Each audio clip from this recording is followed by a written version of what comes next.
Because people aren't gonna roll in yet. So all you have to do, you should just when you open the yeah, game, and you go to browser or window, I meant. Yeah. And it'll go right there. Yeah. So that's the one I have open right now. Yeah. But then I have like a whole playlist I'm trying to play from that. Yeah. See, that's what I did. I went from there. Yeah. And then okay, so that's the main screen. Wait, no, you did full screen. Sorry, I didn't. Okay. Here, you can fix it. Thank you. Yeah. Yes, please.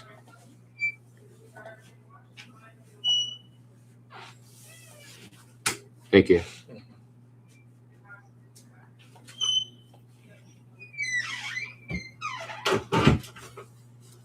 Wait, I need my headset.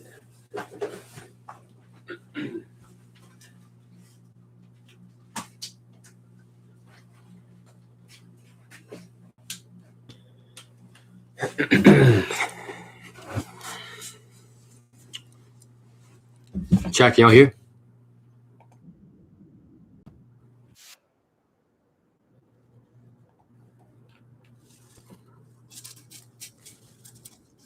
Can y'all hear it?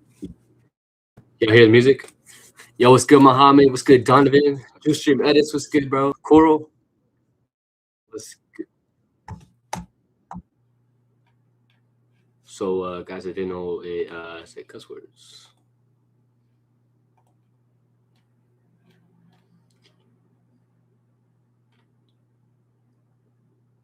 That's my fault. That's my fault, chat.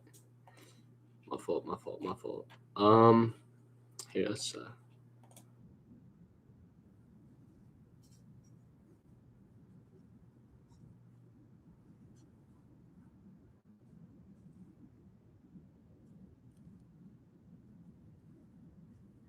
what's good, Coral?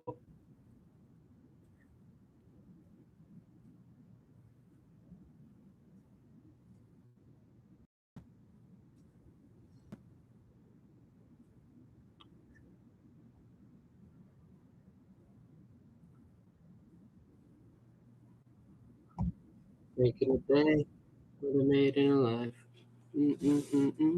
Y'all can't hear it? They want to stay tonight. All right, hold on.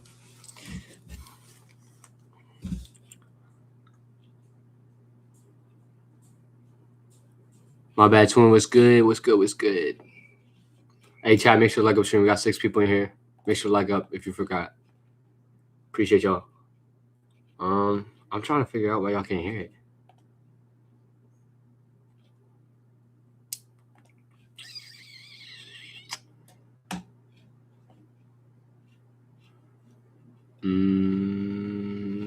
Okay. Guys, I'm new to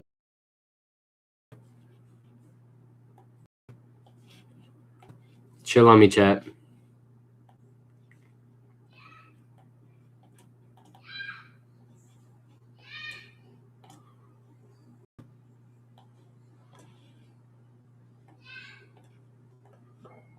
Yo, why isn't it working, bro?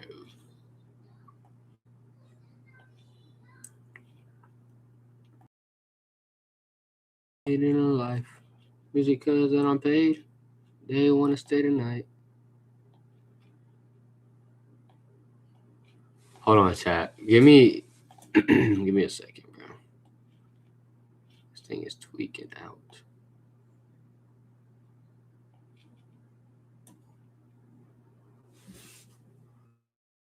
I'm trying to figure it out.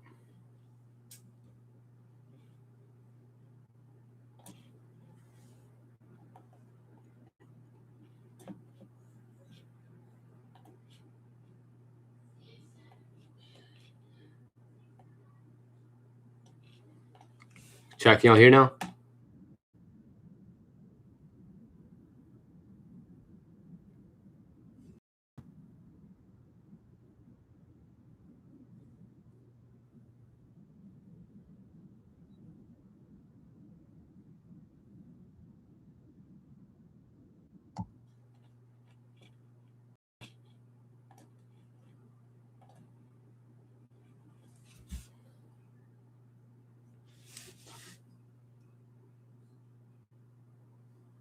Hold on, chat. Hold on. Give me a little bit. Hey, Dad. Yeah. They said they can't hear it. They can't hear they can't hear me, but they can't hear the video.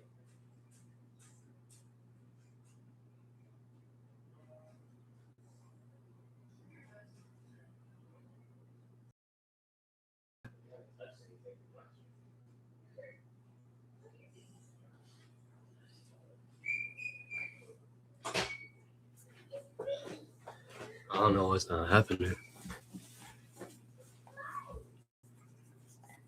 Maybe try switching back to the other account. The other account? That's the only thing that's really different. Can you still watch it from the other account? Yes. I just gotta make this public.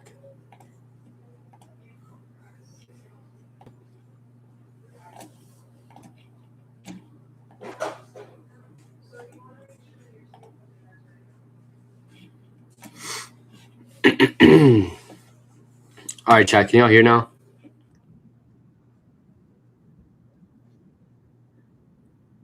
Chat, can y'all hear?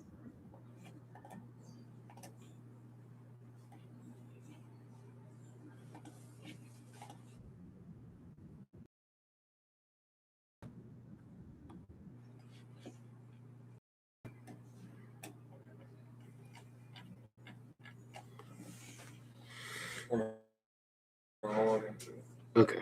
No, they said. Oh, you're not playing anything though. They can't hear me though. Yeah, they can hear me. Just I can hear you.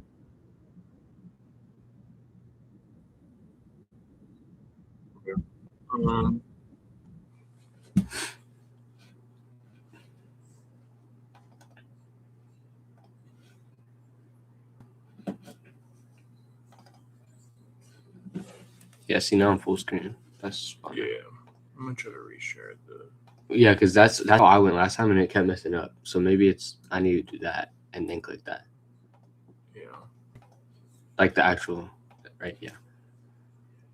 Or is it this one? It's that one. But that's what you just clicked on. Oh yeah. I think that might be the reason because that's what I did the other way. That we just did. Can y'all hear it? Can y'all hear it now? It's not playing right now, but. I guess that we on the same page. Cause I'm just trying to say Fierce. Yeah, they can hear it. So it's not at the. They can. Yeah, they can. Yeah, Thank so you. Just the whole time. Okay. So do I do the same thing? I'll ask you for help later about the games. I'll be reactive for a while though. So Okay. thank you. Yeah. Okay. Chat, we're back, bro. Yo. I can't, bro. Hold on, chat. Hey, but we're back now. Let's go. W dad, bro.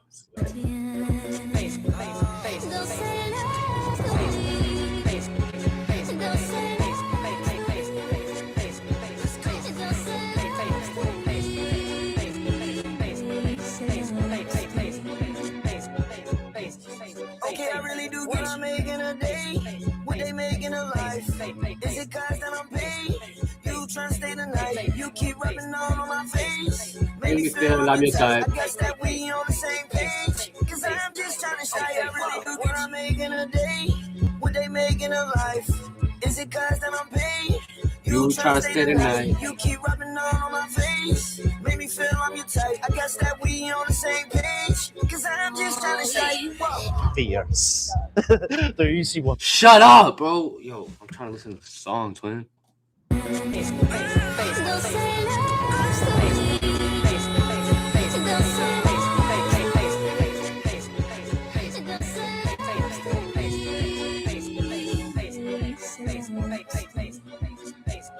I don't even know What she said, cause she formed.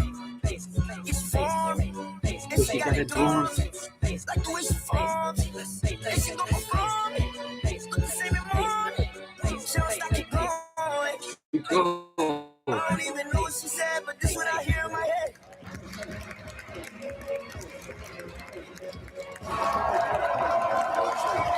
this season, I just feel like Uzi was inspired by cunts. Oh, I'll be thinking about Fire song, by the way. Chat. Please like up the stream. Epic what? Epic Sax? What the heck is that?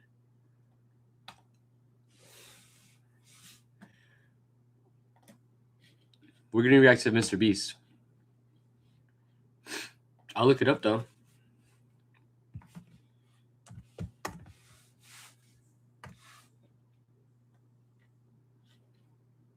Yo, are we serious, bro?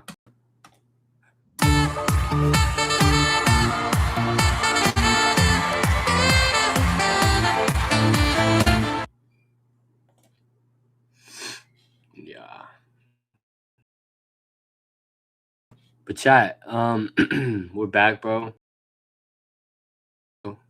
We're here. Welcome, bro. But yeah, man. I don't know, bro. They just asked me to play that, bro. That was not me. That was not my fault. Okay, chat. So let's get started, bro. We're gonna do. Y'all want to watch Mr. Beast real quick?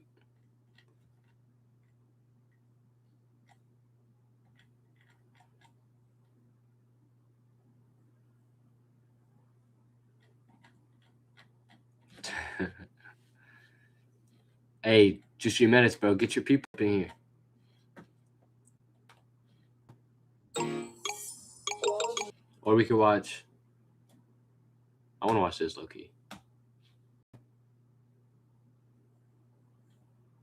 The Destruction of Juice WRLD's Legacy by Luesta.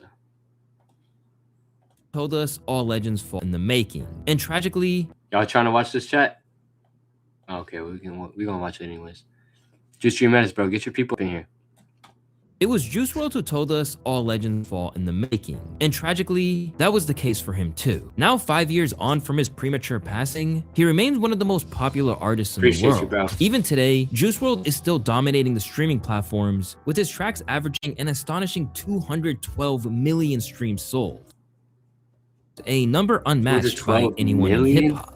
However, most of his fans believe that the public's continued love for him is only because of the impact he left on Earth while he was physically here. Because, in their opinion, those in charge of keeping his spirit alive are closer to sabotaging it more than anything. In fact, many feel that those responsible for honoring Juice's legacy are doing the complete opposite by exploiting, mishandling, and tarnishing the very pieces of art that he left behind. And when you consider how drastically the quality and the reception of his posthumous releases have declined over time, it's easy. Whoa. Drastically the quality and the reception of his posthumous.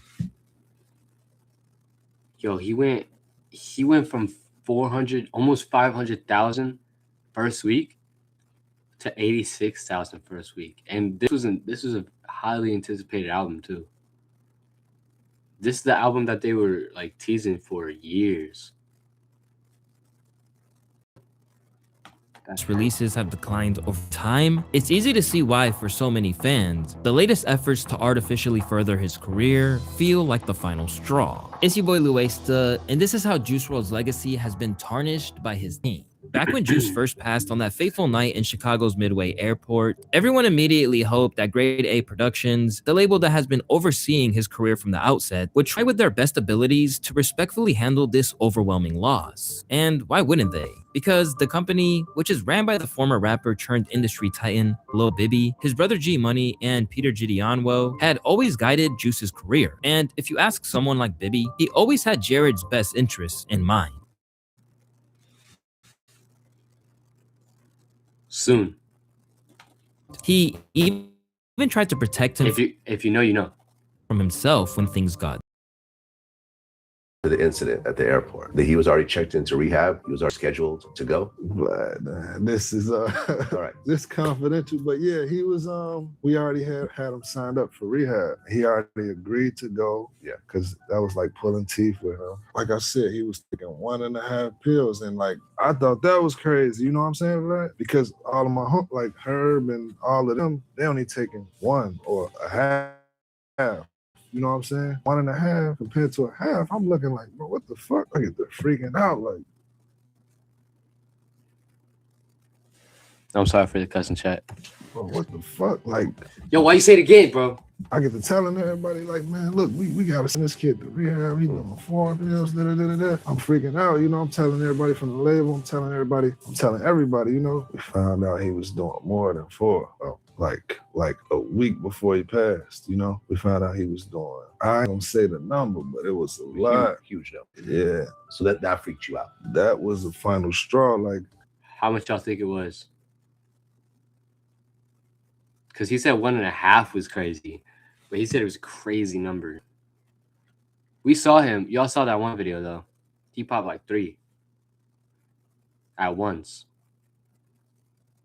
I don't know, bro. Like 5.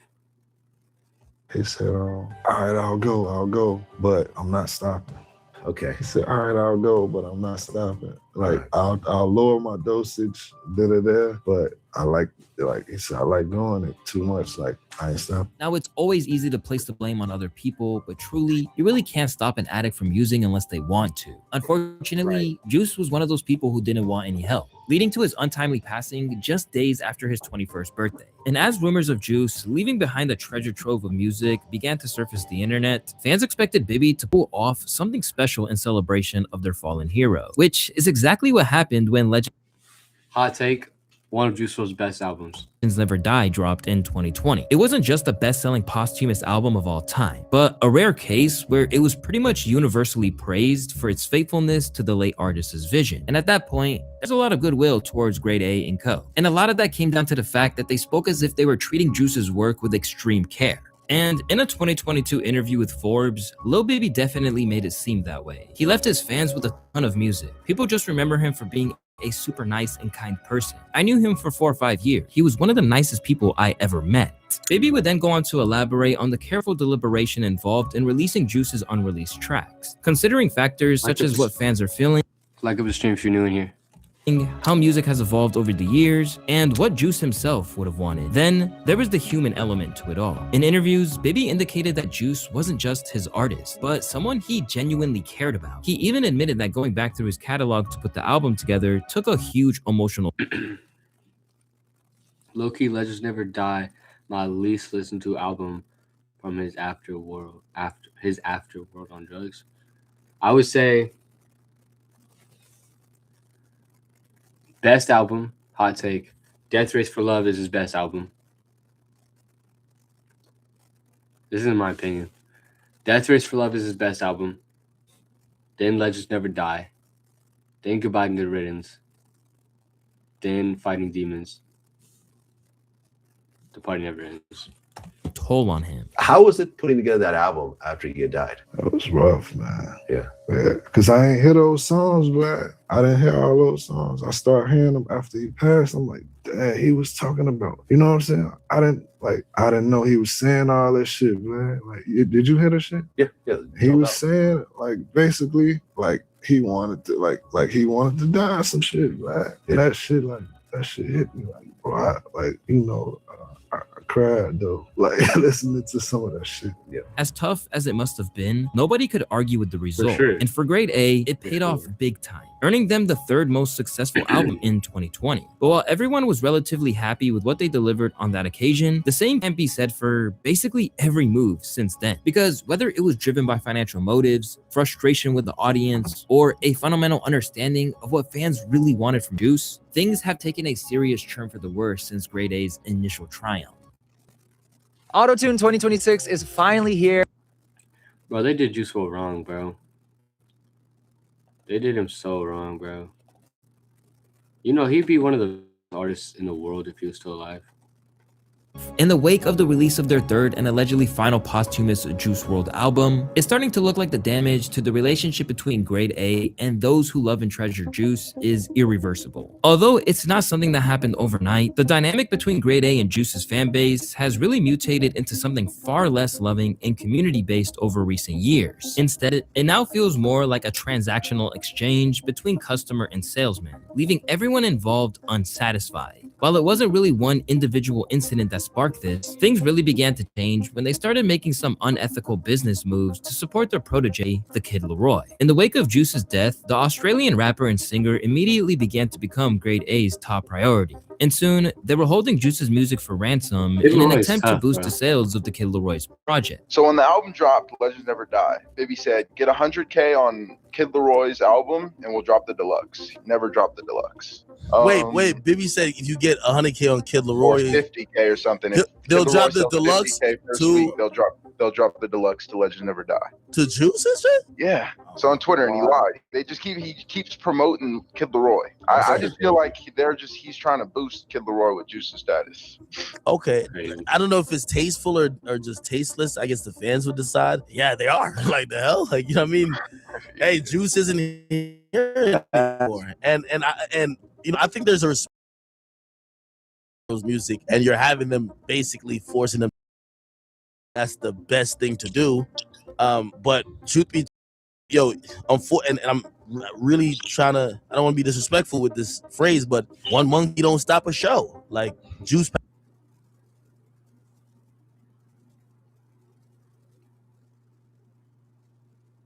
What'd he say? passed away. They running business over there. They're not about to be like, all right, let's keep trying to put Juice stuff out. They're trying to get the horse to, again, it's business. And it didn't help that by this point, the quality control of the Juice WRLD project Wait, who is the Kid Leroy signed to? Is he also signed to Grade A? Because that would make sense. If he signed to Grade A too, no? projects they were curating were beginning to decline. As when his second posthumous album, Fighting Demons, dropped, the response was vastly different than how Legends Never Die was received. I don't think I need to remind you guys of how many artists we've unfortunately lost over the past 5 years and how many mediocre and somewhat unfinished posthumous records have followed just maybe months later. But like I said, Legends was a sufficient display of Juice's style, his Grade A, pretty sure. Yeah, no, I think because why else would they be investing in him if he wasn't a part of the album?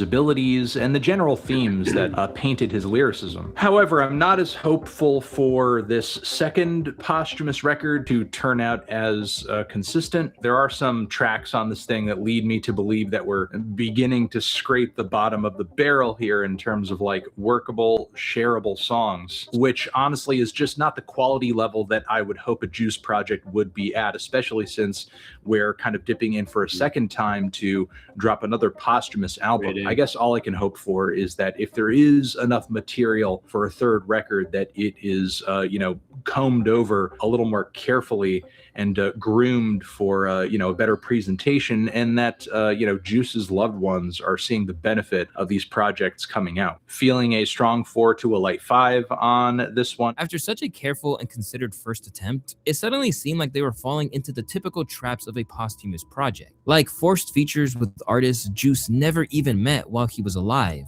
Yeah, bro. Like, why are they, like, why are you collabing with BTS? You've never met this guy, bro. And you collabing with BTS. Fighting Demons, my second favorite album by Juice. It's good. It's good, but why do they have to do that? Very rude dude in the video. This guy. This guy's rude. What'd he do? Am I missing something? What'd he do?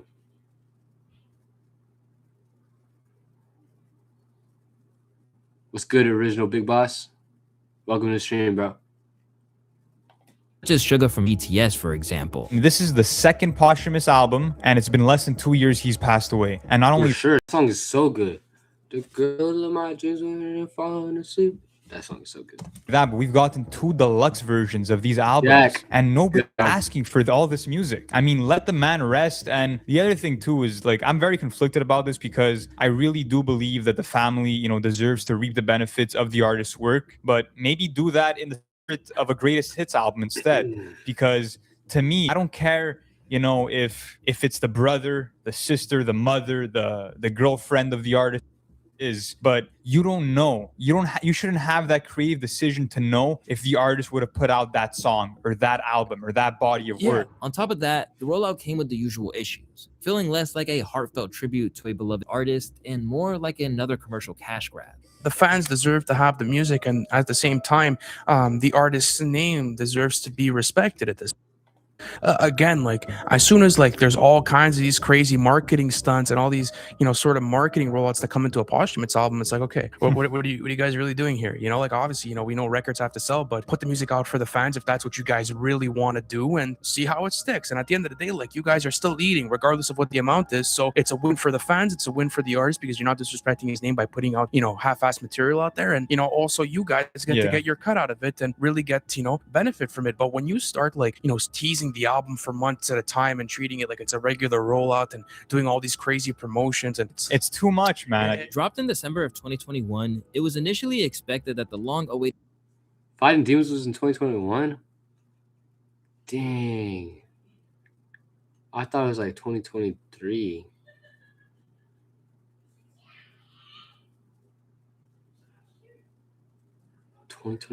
follow-up, The Party Never Ends, would emerge soon after. Fighting Demons ever dropped. And this time, his manager proclaimed that it was experienced and what fans were likely anticipating in the same Forbes interview. Feeling like the fans want a fun Juice. Juice wasn't always sad and in his feelings. Sometimes he'd make happy music. Every day was a new show. Like, he would get in an argument with his girlfriend one day, and then he would go in the studio and make 5 love songs to try and make up and play for her so she would be happy. Considering Juice's fans loved his contemplative and emotional approach to his music, this rang alarm bells straight away. However, this was just one of several warning signs before it dropped. Because over the course of a few years, it seemed that the creators lost their understanding of what made a great Juice WRLD song and how to preserve its essence. This is something that Anthony Fantano explains perfectly in a video titled "This Is Insulting," where he said, yeah, the Juice WRLD music we have continued to get is just getting worse and worse and worse and worse. Either it's redundant and it doesn't really add to his catalog, it doesn't really, you know, sort of make for the best stuff he's ever written or performed or released, as Juice WRLD was very clearly the kind of artist who, you know, would just like record a lot, record profusely, kind of just like, you know, do all of his tracks and everything on the fly, and then pick out of what was left over to kind of just grab the highlights and put those onto records, which, I mean, you know, that's a valid way to go about your process. But that doesn't mean every single thing he did in every single moment or recording that we could possibly cobble together should see the light of day. And to make matters worse, the way it's packaged is doing them no favors. Just like Pop Smoke fans experienced years ago with Virgil Abloh's cover for his first posthumous. Love Roblox? Earn Roblox digital gift cards with Microsoft Rewards. Sign up. Project. The 9. It's been 2 years technically with Bibby not dropping The Party Never Ends Deluxe. Like, drop it. I swear. And also, let's talk about this. 9 crew were horrified by the artwork. This. Are we serious, bro? See, okay, listen. There's a part of me that thinks this is chill, right? It's cool. But there's another part of me that's like, bro. Because it's like, Juice actually did this. It wasn't like the team, you know what I'm saying? Like, Juice actually made this. Juice never had abs. Yeah, we know that. But I'm saying Juice actually wanted to make this because we saw him with the Bloody Blade. The Bloody Blade, where he showed the guy the Bloody Blade song. He showed him that. And he showed him a few other songs. But, like, this is actually what he wanted. Like, he asked for this. So, I don't know. I think it still sucks, even though Juice made it, but still. For The Party Never Ends. The artwork was helmed by Takashi Murakami, Japanese designer behind Ye albums like Kids See Ghosts and Graduation, among others. But this was almost unanimously declared to not be it. The cover got announced. What's good, Roblox Games?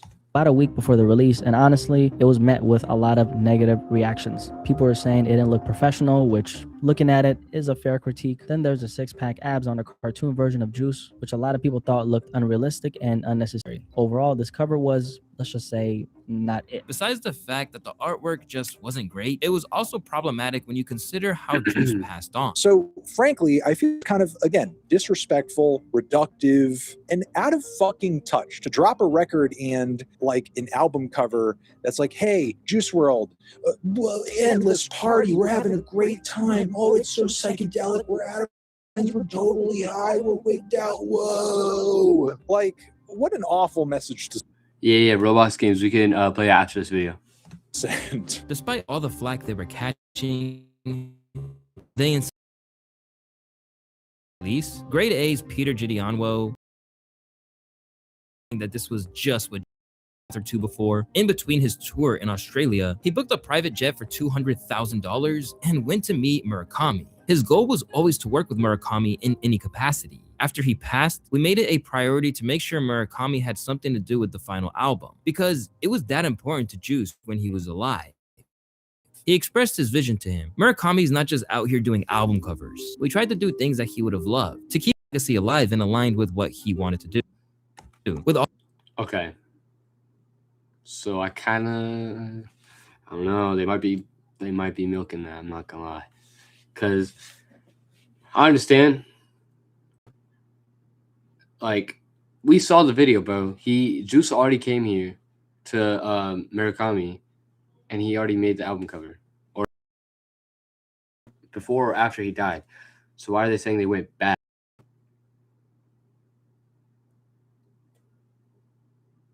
to go talk to him again? we tried to do things I don't get it. that he would have loved, to keep his legacy alive and aligned with what he wanted to do. With all of this going on and his fans making comparisons to how other legacies of fellow hip-hop icons are being handled, it's safe to say that expectations surrounding the actual finished product were pretty low, leading some users to really admire how the teams of artists like Mac Miller and Lil Peep have moved in making sure their catalogs get the justice they deserve. To make things even worse, the album carried a lot of weight. Lil Baby made it clear from the start that this record was meant to be Juice WRLD's final chapter, a proper send-off to honor his legacy as an artist. I think it just feels right to end it on a high note like this, he said. I know he's got tons of leaked tracks out there, but this feels like the right way to close things out with the Fortnite party and the United Center celebration. A lot of his music is on the sad side, but this one feels more uplifting, like a real celebration. But despite all the effort to make this a meaningful tribute, what was meant to be a celebration ended up spiraling into a disaster. And the worst part, it didn't have to be this way. And they could have saved it if they just implemented a little restraint or simply listened to the fans. On the day the Party Never Ends emerged, Juice WRLD fans unsurprisingly flocked to hear what was on offer. So much so that he was the most streamed artist in the entirety of the US. But as they hit play on the album that was billed as a celebration of all that was so unique and inspiring about Juice, the opposite proved to be true. And as soon as they heard it, people already felt like it wasn't it. Or at the very least, it wasn't what he deserved as a send-off. I understand as to why a lot of the hardcore Juice WRLD fans were heated. Intro, outro are bad. Yeah. They fucked up with that. 18 tracks. In reality, probably like 10, 12 maybe? Maybe like 8 are like really like, you know what I'm saying? I don't know. I mean, this is me speaking as a Juice WRLD fan to y'all.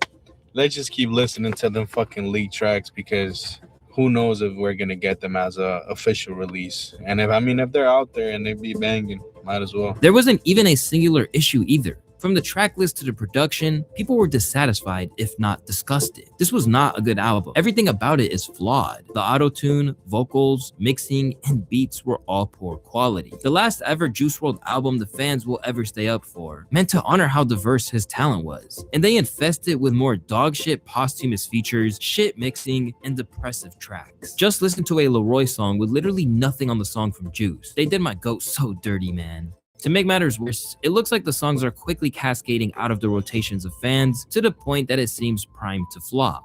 This is because after they checked it out, people just aren't returning for more. Naturally, people were quick to point fingers, and they landed in familiar directions. You can thank Bibby and that goof Benny Blanco. That's what they get for ignoring fans and ruining the legacy of a great artist. So what went wrong? Well, let's start with the producer in question, Benny Blanco. If you're not familiar, he's a multi-award-winning producer who worked with Juice. I don't know why people beef with Benny Blanco, bro. What do you do? They got RS out. They got Graduation out. They got Roses out. But those are all good songs. How is Benny Blanco at fault for this? WRLD on 5 tracks. Now, that's obviously a lot less than people like Nick Mira and Max Lord, a man who initially claimed would be crucial to the process. Nah, it's the craziest shit because he recorded it in a lot of different places. He recorded a lot of his music with this one engineer, Max Lord. I had to go pull up on Max and go through his vault, which 90% of it was already leaked. I had to pick the best songs that weren't leaked and go to other people. Everybody was hitting me. Oh, I got some songs that aren't leaked. I gotta pick through everybody's shit. And a lot of time they were leaked. Back in September of this year, Max opened up about the project and insisted that the lack of a release date came about because some of their gambles hadn't paid off. Max, what's the actual reason the Party Never End hasn't come out? Maybe he is a very thorough thinker. He said to think about stuff, I think. They try things to see if they worked or not. And I don't think they Maxwell is tough. Worked all the way as intended. So, like, I think the whole Benny Blanco thing got resolved. Debbie thinks about things a lot, and then it's like, you know, tried the Benny thing. The Benny thing might not have worked out all the way like that. So it looks like we're back in action, but don't want to speak too soon. But there's a lot more movement and talking about it going on that wasn't happening for like a whole year. So we're looking good, boys.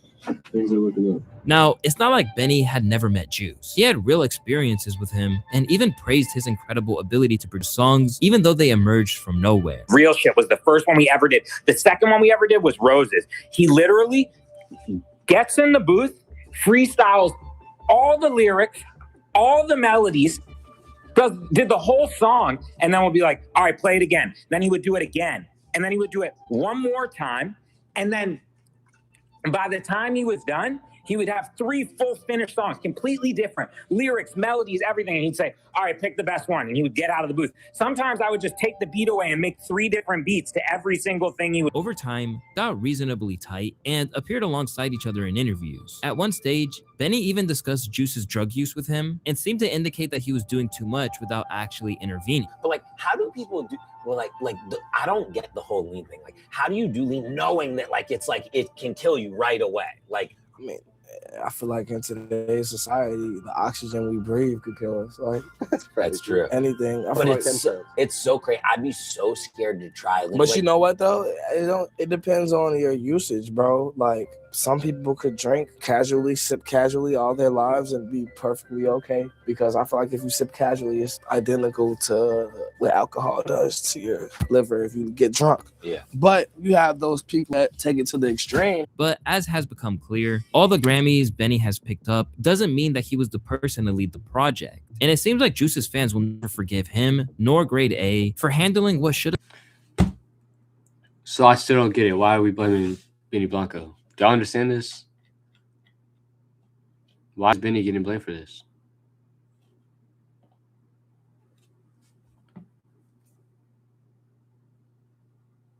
That makes no sense. Am I crazy?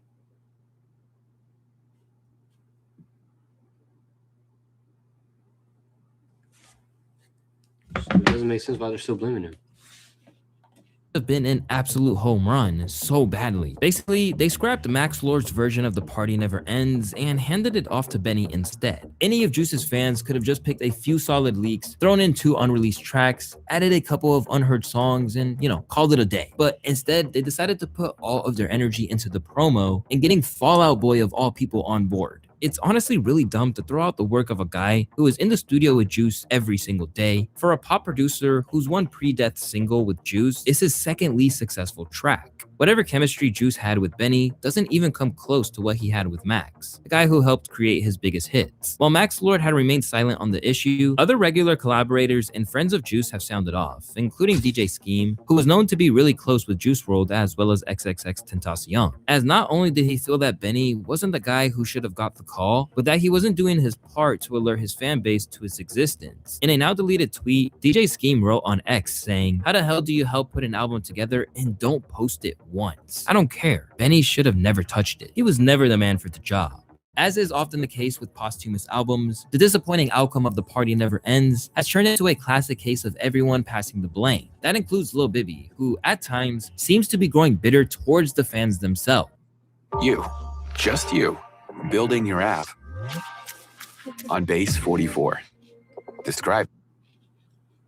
In a Rolling Stone interview prior to the album's release, he discussed where he was at with the project and pretty much blamed everything on the leaker as opposed to anyone else. I always have a list of my favorite Juice songs, but the fans always leak my favorite ones. So it's been tough putting it together because I always gotta go back in and find new good songs, as somehow it's new leaks every single day. Then he went directly at the fans, saying, I have a love-hate thing with them. I like that they're excited about him and that they want to hear about the leaks. It's crazy to see that 5 years later, they still love him this much, but it's hurting the albums, the money, and everything. At this point, I don't really look at it for the money. I want to please the fans and make sure everything is done properly. I do get tired of them sending threats and saying crazy shit to me sometimes, but I feel like it's teaching me not to care what people think. I already didn't care what people think that much, but now I'm on a different level. Much like the fan base's anger towards him, his own frustrations are nothing new, and at one point, he even threatened to cancel The Party Never Ends out of annoyance about the leaks. Along the way, he asked for the hate to stop straight away.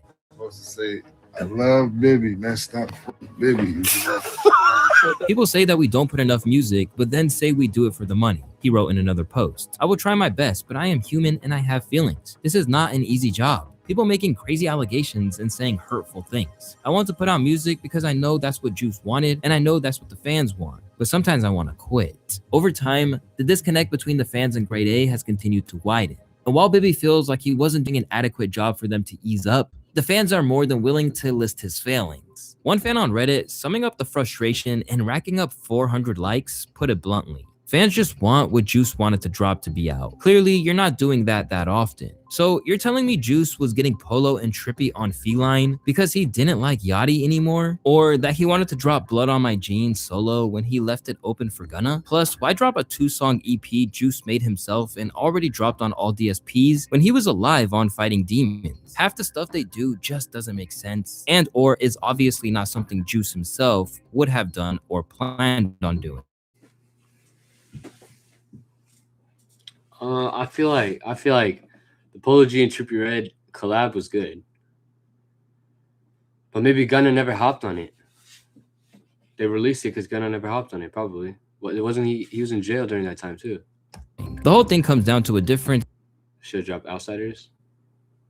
They should have dropped Outsiders. You're right. And priority. For Bibby, he is attempting to run a business and is trying to monetize a catalog that is being leaked every time he turns around. On the other hand, fans are eager to simply enjoy the music and often find Bibby's efforts to ensure the releases are properly packaged to be off-putting or overly calculated. And the problem now is that what is left over isn't necessarily the best that Juice had to offer. Sure, he had recorded music at an exponential rate, but it's impossible to knock it out of the park every single time. Well, my music is like, I don't overthink it. Music is really just, people love to hear something that came out that was good, that's natural, that doesn't sound forced, it sounds authentic. People love that. So, you know, even certain breaths and little sounds that people make in between the words that they say could make the song a hit. Just like the cadence of the way that they breathe it and the way they mouth is like moving. You know, you can fix your mouth to talk in like a different voice. It's just what flows out of me flows. So if it's something that sounds like it needs to be spazzed on, I'll spaz. But like I try not to overthink shit. You never write, right? Never. Never. No, it's like freehand versus tracing. Oh, okay. But you don't think that you could end up with something better if you sometimes wrote some stuff? No. It's just not for you. Nope. Fuck that. Had Juice WRLD survived, there's a good chance that a lot of the music we heard would have been refined or left on the cutting room floor. After all, he would have been 26 today and his focus would have shifted. Not to mention that an artist... Wait, when was this made? A year ago, so he'd be 27. As innovative as him would have been able to move with the time. Bro, can y'all imagine, bro? If he was still alive, bro, he'd be 27 and he'd be still rapping like this. Bro, he'd be one of the greatest rappers right now, bro. He just should have put those pills down, bro. And put his own spin on the modern sound, if not create a new one entirely. But above all conversations surrounding Juice's back catalog and what should be done with it, what no one really acknowledges is that in all likelihood, Grade A doesn't have as much of a say as they like to pretend they do. That man's throwing away all responsibility of Juice WRLD so he doesn't get... All right, I don't like his voice. in a 9-figure deal. Opus now owns 90% of Juice WRLD's interest in master recording income and 90% of his share of publishing ownership. Alongside that, they likely get a say over what happens with the entire arsenal of unreleased music that remains either unavailable or only heard through leaks, claiming that they to represent the body of work of Juice WRLD, whose cultural significance and generational influence can't be overstated, is an honor and responsibility. Opus, like any major company, are acting as though they have greater ambitions other than profit. But since then, things have continued to get more convoluted, as now a company known as Litmus Music acquired Opus for an insane $400 million. That's a lot of zeros. And with this deal, the process of handling Juice's music seems to have gotten even more complicated. So it's highly likely that control is slipping further away from the people like Bibby and ending up in the hands of those who never even knew Juice. What's good, Mango? Let alone understood his vision or intentions. Whether or not this is actually the last album, it seems like Bibby and co want to distance themselves from the idea of that being their decision. And now you know why. But the sad fact is that Juice's insane work ethic created this situation where his archive is now to be exploited. And crazily, this is something that his ex-girlfriend Ali Lottie actually predicted. It's always been about money, and Jared made enough money to not have this issue. I would literally sit on his lap every day and be like, don't go record. I cannot let Jared's legacy be what it is. Jared would never treat any of his fans like this. Now, Ali is a problem in itself, as she is no longer acting as the muse that Juice Let me see it. What's her name? L Lottie in the chat. Once depicted her as. But there's literally an entire video that I dedicated on that subject, so let's just keep with the music for this one. Although they've I ordered 200 hand-forged knives to my dorm room. She's another reason, bro, his legacy is ruined, bro. How you're selling his clothes? You're selling his used underwear just for a bag? Are we serious? That's crazy, bro. Album, Grade A has never said that it was his last release. And on that same Rolling Stone interview, Peter Gideonwo said that there were guest spots from Jared that were likely to come. On the music side, we understand what a good verse is. And I think the good part about working on Juice's stuff is when people receive a song from Juice that we say, hey, do you want to get on the song? Or whatever. People treat it like it's Drake or Kendrick Lamar, to be honest. And they try to do their best because they know at any point in time, if it's put out correctly and received correctly, it could be a very, very big song. Juice has the most songs in history, with at least 100. Let's be honest. I'm sorry for pausing. Chat, let's be honest. Bro, any song that Juice touches is a hit. Like, even after his death, I'm telling you. Let's say, like the Kodak song that he's on. That's a hit. It has like 200, 300 million. The X and Juice WRLD collab. That was trash, but it has like 50 million. It was trash though. That's why it doesn't have that many. But 50 million is still good. 100 million. I think it got 100. I'll have to check. Streams. And he has one of the most highest stream rates of any artist that's ever been released, right? I think every Juice song averages 100 million streams. So when it comes to picking the verses and making sure they're good and authentic is not the hardest job because people take it very seriously because it's almost looked at as an opportunity to get another hit record. So I think people take it very seriously in that manner. Once again, this isn't an idea that's likely to be well received by Juice's faithful fans who literally just want to hear the songs he recorded in his lifetime rather than anything artificially made. Meanwhile, Pete and Grade just keep doing too much, claiming that they want to do quote-unquote immortal shit. But they really just keep doing things nobody asked for, and that don't truly expand his legacy, such as bringing a Juice WRLD album to Mars in 2075. This is the polar opposite of what fans want, and unfortunately, it now seems like the massive canyon that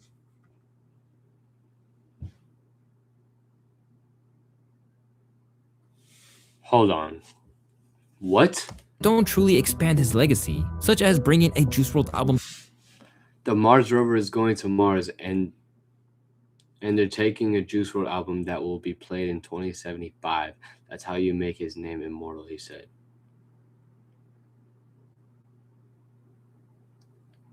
Yeah, you gotta be kidding, bro. There's no way they're serious. To Mars in 2075. This is the polar opposite of what fans want. And unfortunately, it now seems like the massive canyon that's opened between Lil Baby's team and the audience seems too big to repair. The best thing they could do now is either let it rest or place the catalog in the hands of others such as Max Lord, who are perhaps best equipped to know what to do with it. Because if The Party Never Ends proves anything, it's that their hearts aren't in it the same way anymore. Or maybe it's time to let Juice rest and allow him to just be remembered for the incredible talent he was, rather than constantly going through those hard drives that are left behind for more. Yo, shout to Juice too, man. That kid was so talented, man. He like his freestyle he did on Westwood when he rapped for an hour. Like, what the fuck? And I mean, he was he might have been mixing a little bit of written in there, but the way he was freestyle, that's the shit that we used to try to do at the hip hop shop, was like try to work on our freestyles, right? But be able to slip in and out of written when you need to. You know what I'm saying? If you got a certain punchline you want to get to take out this dude, right? So to be so young, he like mastered that so fucking quickly.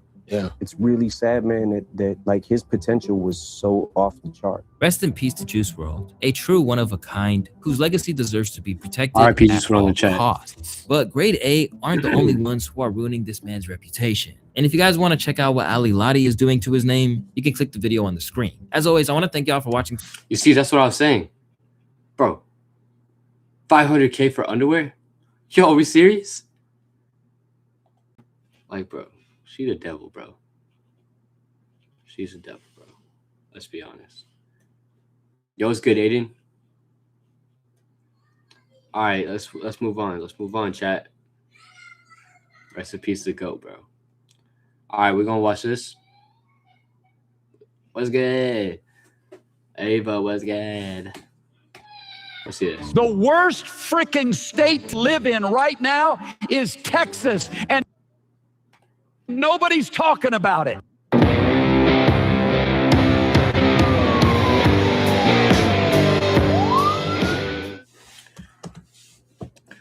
Suspect takes Kentucky State Trooper on 110 plus mile per hour chase. This is gonna be good. Lock in. Let me see some W's. Let me see some W's.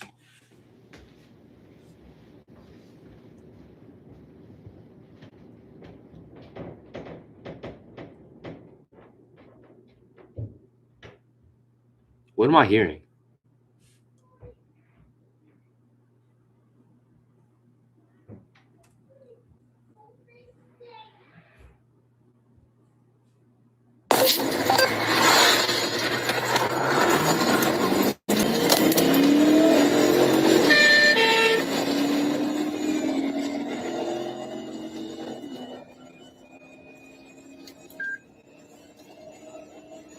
Oh, he's gone already.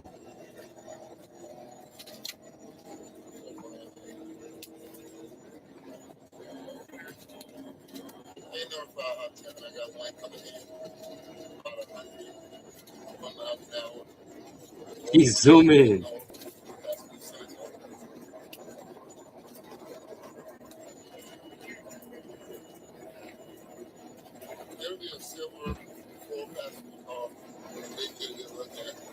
Yo, pull over, bro. What are y'all doing?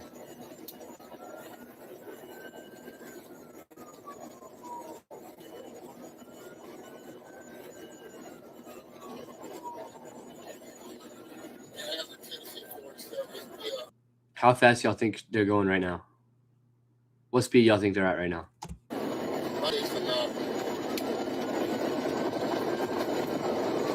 35.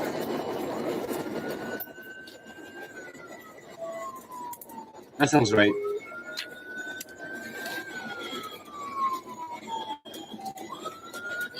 He's running the stop sign on 41 Hop in the curb.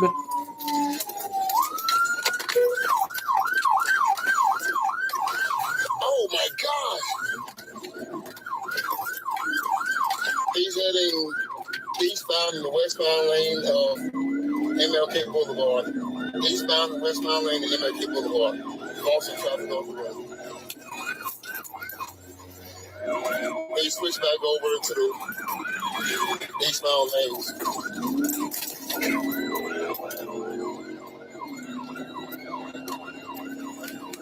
coming up on Kentucky 109, getting close to 41.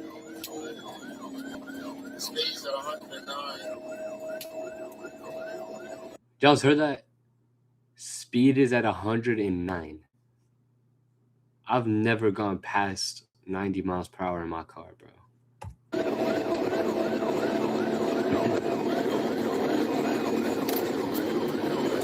They jumped immediate right there at the intersection of 41A and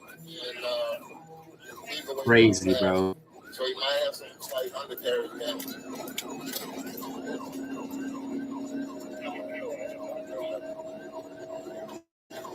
Coming up on 41A, speed is about 111. I'm backing off a little bit. 111? 111 miles per hour, bro. Red light at 41A. He's running it.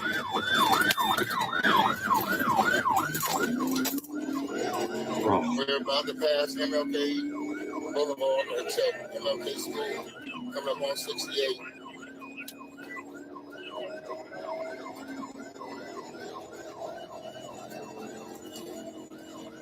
Yeah, so can head down. Hey, Aiden, let me know if you get that, bro. I'll watch your streams. Russellville Road, and in case they head back into town.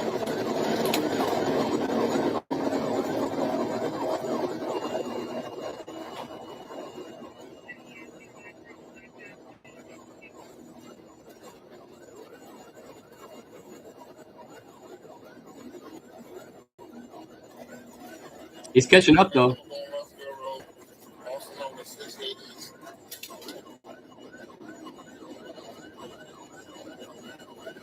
Tennessee tag, I think it's Boy, David Sam, 2815, BDS 2815, the silver Hyundai Elantra.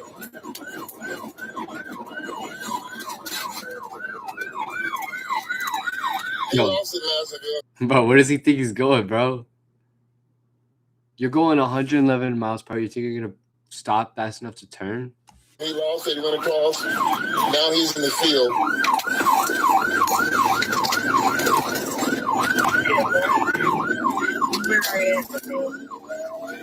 Right across from the intersection, the T intersection of MLK and 6880.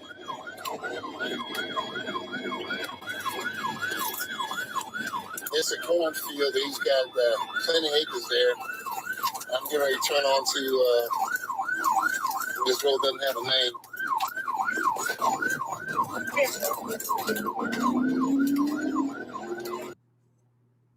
He got away.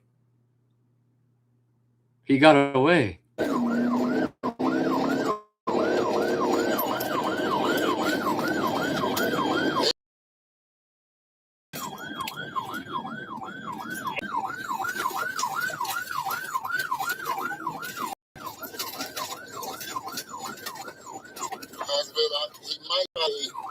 We're on a dirt road now. He's going back in the field. I was thinking he might try to hit the head on. He's headed back to 68. Hi, I'm JT, and I made Result Hunter, the search engine for conservatives. Let me just tell you what it does. First of all,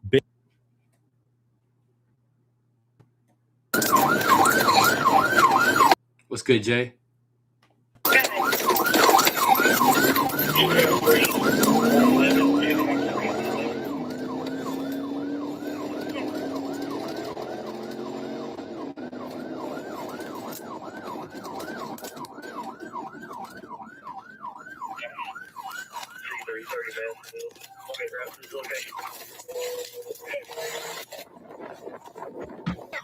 Dimbo, what's good, bro? What's good? What's good? What's good?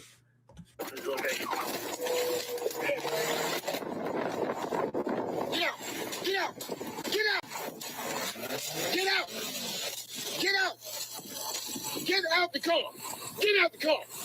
Get out. I don't give a shit about your car. Get out. Get out.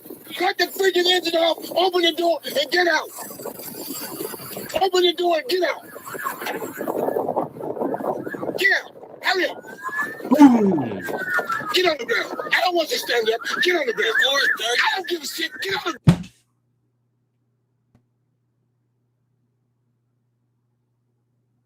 Yo, bro, this guy's about to make me crash out, yo. Hold on.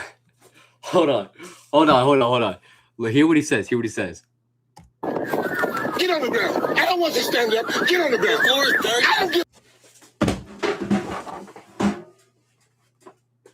Yo. This guy just ran from the cops and he says, I don't want to get on the ground. The floor is dirty.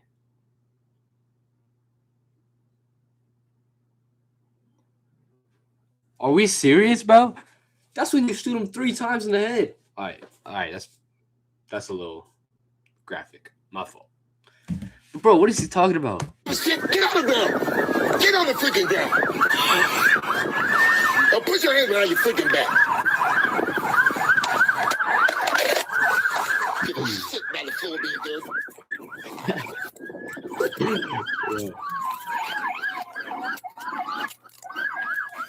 Now you can stand up. Bring your knees up. Bring your knees up. Bring your knees up. Let's go.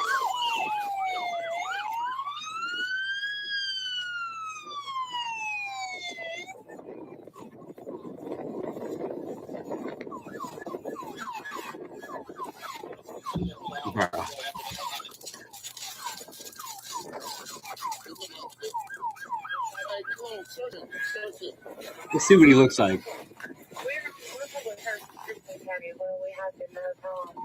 No, I want to see what he looks like.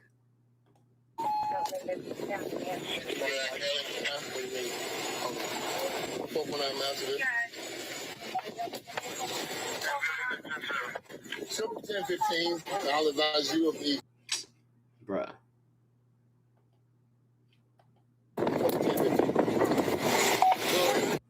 Man. That's 111 miles per hour, and you talk about the floor is dirty.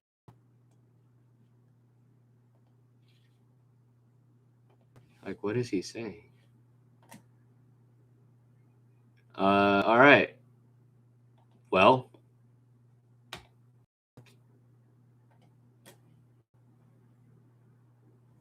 so chat, what's the next video? What's the next video y'all want to see?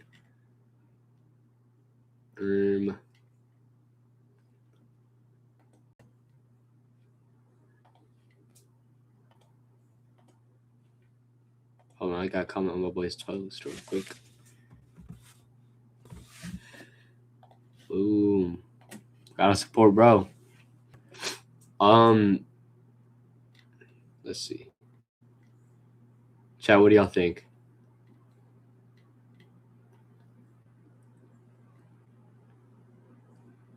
Y'all wanna watch this?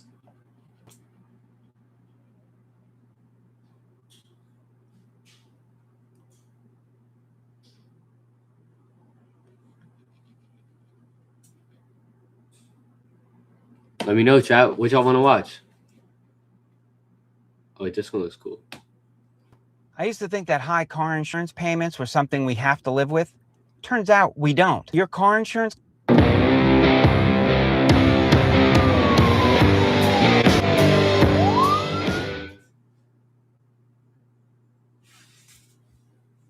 It's always silent at the very start of this. Hey, we're going to play some games in a little bit, chat. Get ready. We're going to play some games.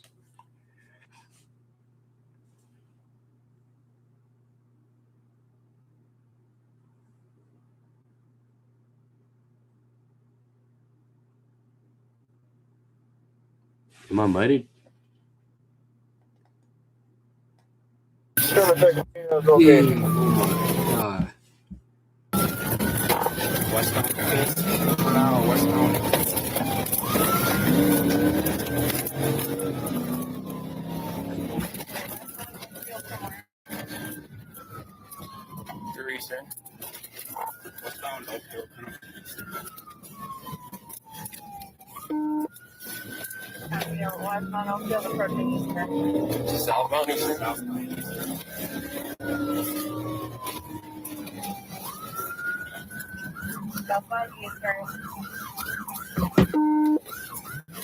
Yo, bro, I can't tell y'all what's going on, but I'm telling you. W race.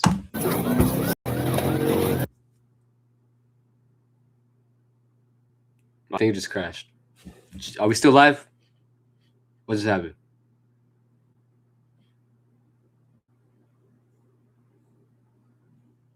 Hello, are we still live?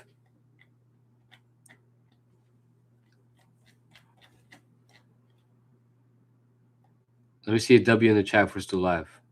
I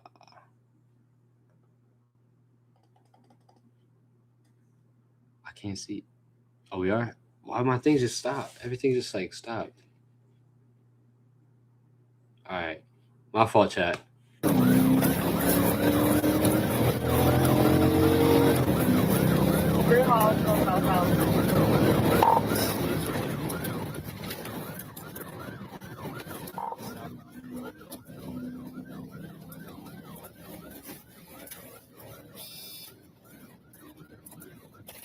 How fast are they going?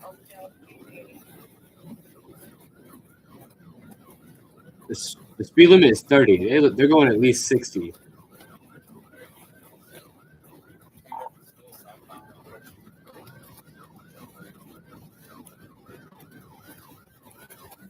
I don't know exactly what PC I got.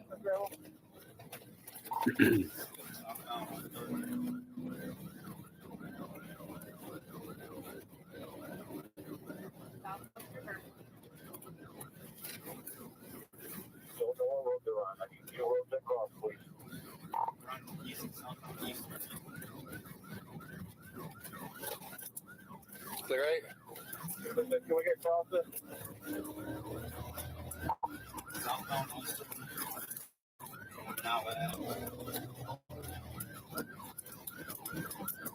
Come on, 28th Street.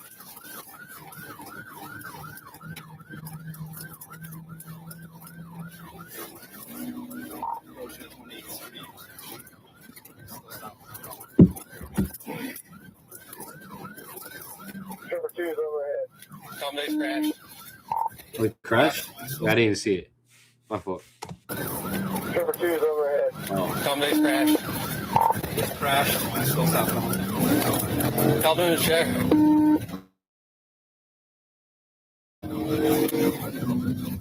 South 28. Suspect still southbound. Oh, there's a passenger in there too.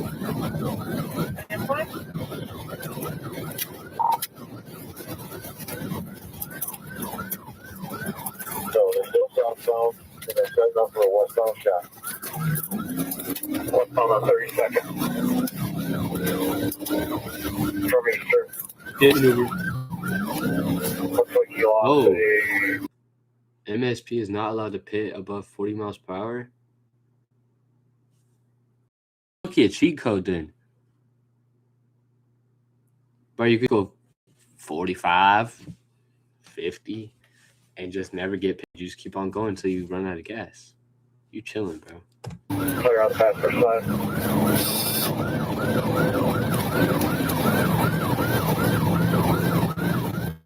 Westbound on Eastern, passing Union, speed of 70.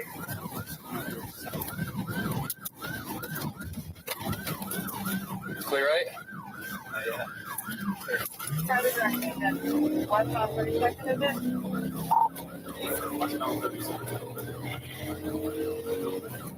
Crazy, bro. Still westbound. Trooper, I think we can start calling it out. Still, westbound. 37.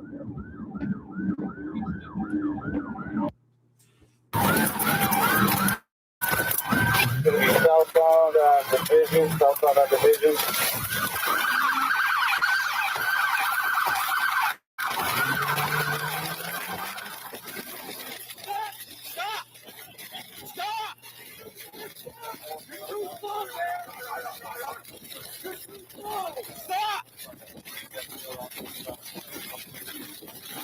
Yo. Stop! You gotta go! Down, grow! Down, grow! Down, grow! Hands me on your back! Too slow, my man.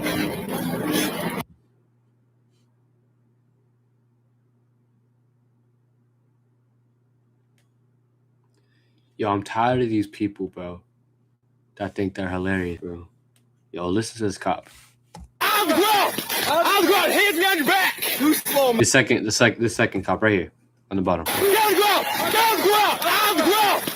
going. Hands behind your back. Too slow, my man. Too slow, my man. Like, no, bro, he just gave up and sat down. You didn't do nothing, bro. What are you talking about? One's run right there. Northbound. Go for it. Northbound. You guys good here? Yeah, we're good.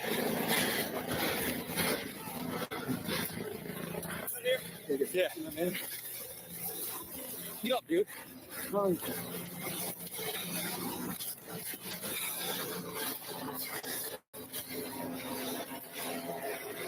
me put my mask off with me.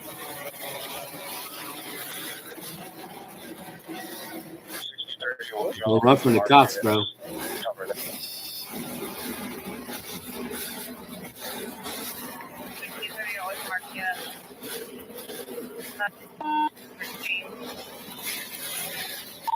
There's gonna be a black male white sweatshirt. You kind of look like Mario. Who? The second cop?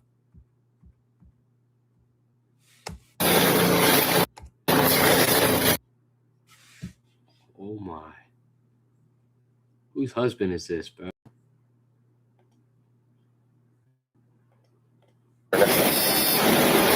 They're chasing people. The cops just got a person that was running away from them.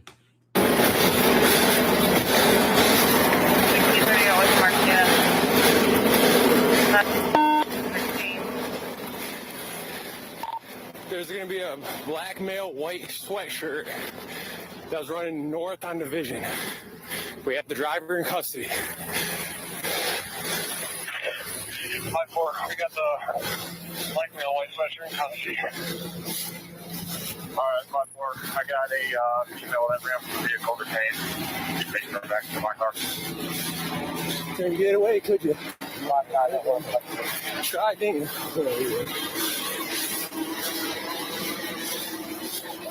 Welcome to the state police. The black male with the white sweatshirt in custody.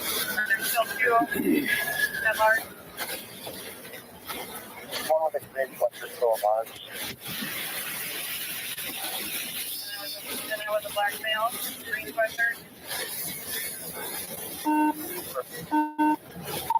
Central 6110. Can we have somebody go back to the vehicle that was struck at 28th Street, I believe? 615, we'll head that way.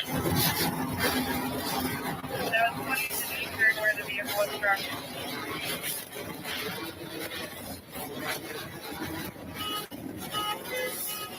Please, we got it down on 33rd. The perimeter of the south.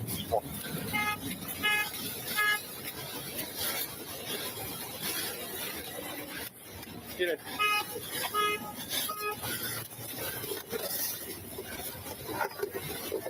Wait.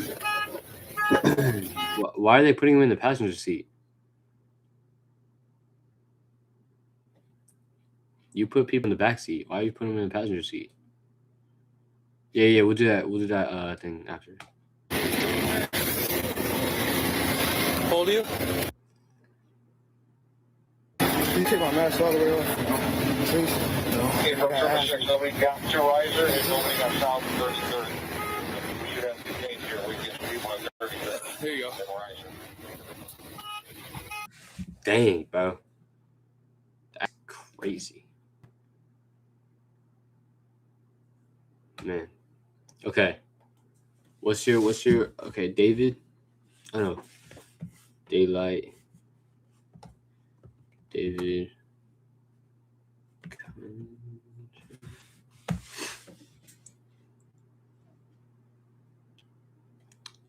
Alright, I'm telling you, bro, if it's trash, I'm clicking off of it, okay? One thing I've noticed about football fans. If I don't like it, I'm clicking off of it, okay?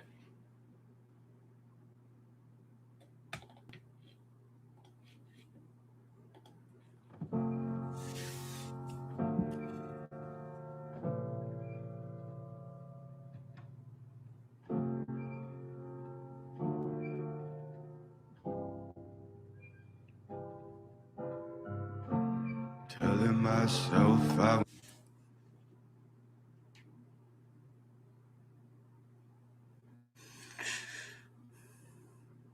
won't go there. Oh, but I know that I won't care. Trying to wash away all the blood I spilled. This loss is a burden that we both share. Two sinners can atone from a lone prayer. Souls tied, intertwined by pride and guilt. There's darkness in the distance from the way that I've been living, but I know I can't resist it. Oh, I love it and I hate it at the same time. You and I drink the poison from the same vine. Oh, I love it and I hate it at the same time. Hiding all of our sins from the daylight, running from the daylight. No, bro, that's fire. That's fire. No, that's fire. That's fire. But that's not my vibe right now. No, yeah, I like it. It's fire. But yeah, we're gonna change the song real quick though. It's something more of my vibe real quick. Let's just change to my vibe real quick. Just roll really quickly. Let's just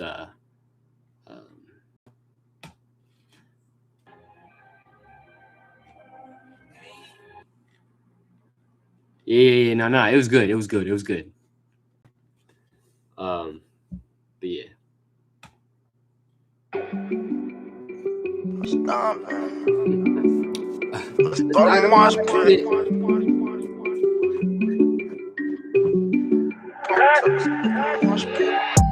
Red bottom kids, I feel like stomping.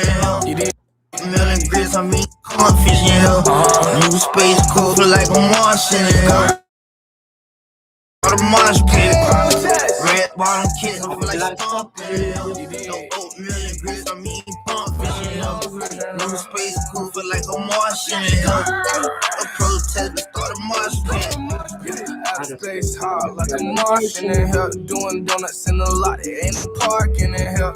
We about that action, ain't no talking in here. Shorty twerking on the walls, Peter Parker in here. Ay, haters in the rear view. X on my phone, we too loud, I can't hear you. His blood turn his coat red, I will Paul revere you. I'm a ball till I fall, I will cavalier you. Space Jam jumping, they asking who let the monsters in here. I'm a killer, I'm a straight Jeffrey Dahmer's in here. I hang with animals, Lil Brody brought the llama in here. Money older than your mama in here, oh yeah.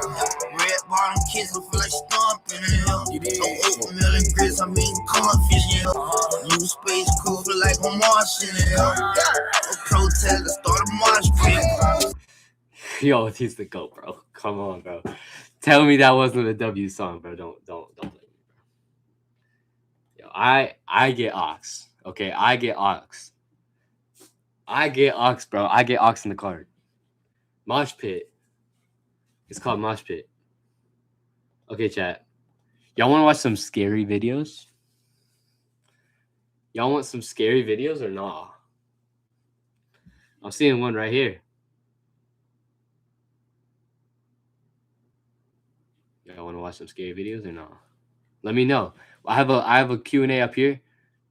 I have a poll, a thing, whatever. Just go up there and let me know what y'all want to see. Let's go in this guy's live for a second.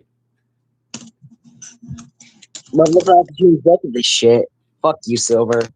All right, never mind. Trying to get scared? Gotcha. Hold on. Let's watch this after. Routine chat sausage. Say return. Okay.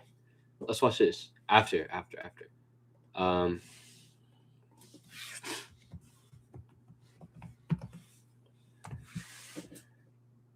Okay. Try not to get scared. Yo, are we serious, bro? What is this? What is this? Chill. I can't, bro. I've seen this. I've seen this. I've seen this. Yes, I know it's a cat. But I'm saying, like, never mind, bro. I've seen a lot of these already. Let's watch this one. This one looks pretty scary to me. Let's watch this one. What just happened? My PC just turned off for a second.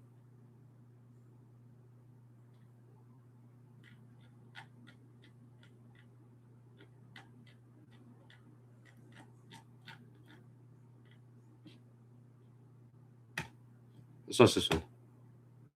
Imagine being able to build an app with your name on it just by thinking about it. Meet Base 44. Wait, chat. What just happened? Did y'all see my whole webcam go black for a second?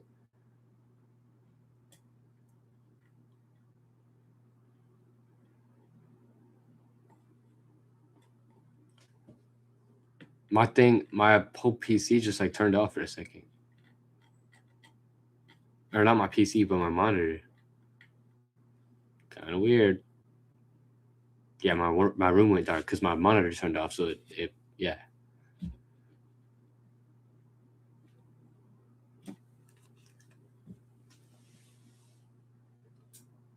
So how we ain't even clicked the video yet, and I'm already getting scared.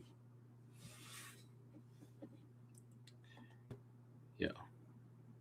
If we hear any more knocking on my window, bro, I'm bringing out that 9. And as it turns out, people are still creeps, and a lot of new videos have surfaced. So let's look at some of them. All right. I'm sorry for pausing. We're literally 9 seconds in the video. If anybody like that comes up to my freaking window or my camera, yo, you're gonna see some metal. Not the metal you want to see. This first video is a very real and grisly reminder that danger can be following you anywhere at any time, even to your front door. And it can be a lesson, especially for women, to be alert of your surroundings, especially before opening your front door. Right. Talk to him.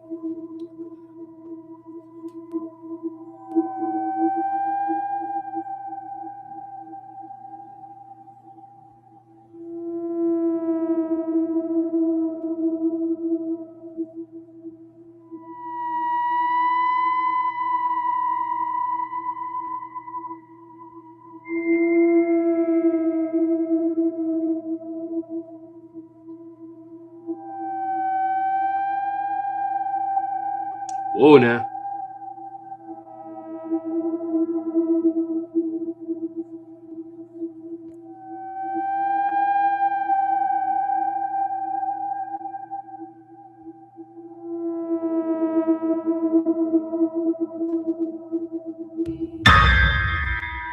As you just saw, a mother So why did he just try to scare me with that sound? holding her infant daughter unknowingly leads a man to her front door and was mere seconds away from him getting inside.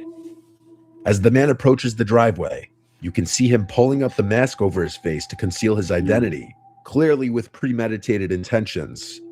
As the man walks up the driveway, the daughter takes notice to him as the mother is still completely oblivious to the approaching threat. Luckily, she makes it inside and shuts the door in time. She only— Wait. Hold on, chat. Have y'all thought about this? Look. Threat. Luckily, she makes it inside and shuts the door in time. Her camera is on her door?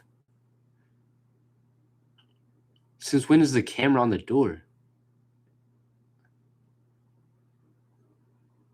Where I'm from, you put it on the side. You don't put it on the door. She only— Am I right? Am I crazy?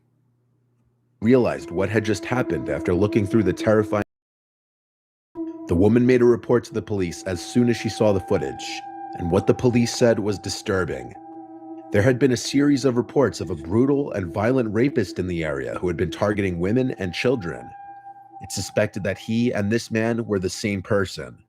No sane person leaves their house with a full face mask such as this one if they're not knowingly about to commit a serious crime and want to conceal their identity. The woman in the video just may have saved her and her child's life. This isn't just any chat, it's Brother. ClickUp chat. Sure, you can tag your team, ask questions, and even drop. Maybe we Just shouldn't by have the watched skin of her this. Wait, why? Wait, why should we not watch this? You getting scared, bro? You getting scared? Hey, Kyle, bro, can you send this? Can you send the live stream to a couple people? Send it to like Dom or somebody. Appreciate it, bro. Why don't you like this video, huh? It's too scared. You too scared for this? Keith. We could change it. Maybe a Jadion video afterwards. Maybe. If you're not convinced of just how often this kind of thing happens, here's a similar video. A young college-age looking girl is coming home, letting herself into her house. Not even 5 seconds after she enters the home, 2 large men step on the porch, and the one in front immediately tries to open the door.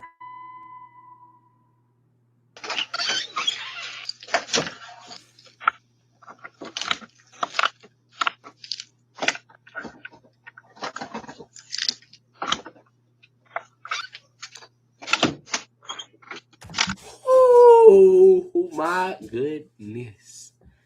Okay, theory real quick. So I don't think they probably, okay, in this case, they probably weren't trying to do anything to the girl, right? They heard the door open. Watch, listen. They hear the door open, and they're standing right at the edge. They hear the door open. They want her to open the door. So when she's like midway about to get in, they push open the door, right? But they calculated it wrong. Listen, they hear that. They know there's a second door, so they open it. They hear the key.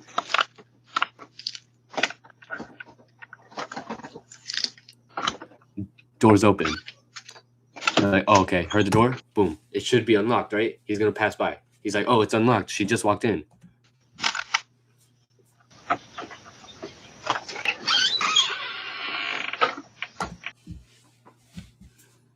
See, bro? I'm telling you, bro.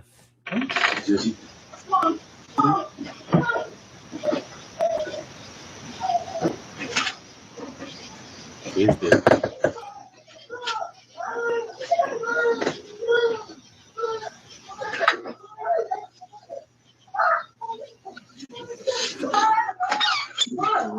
Look, bro, they know they're caught, bro. Because they don't have face masks. They can't hide. But they're like, oh, is this the wrong house? You know it's the wrong house. Don't play.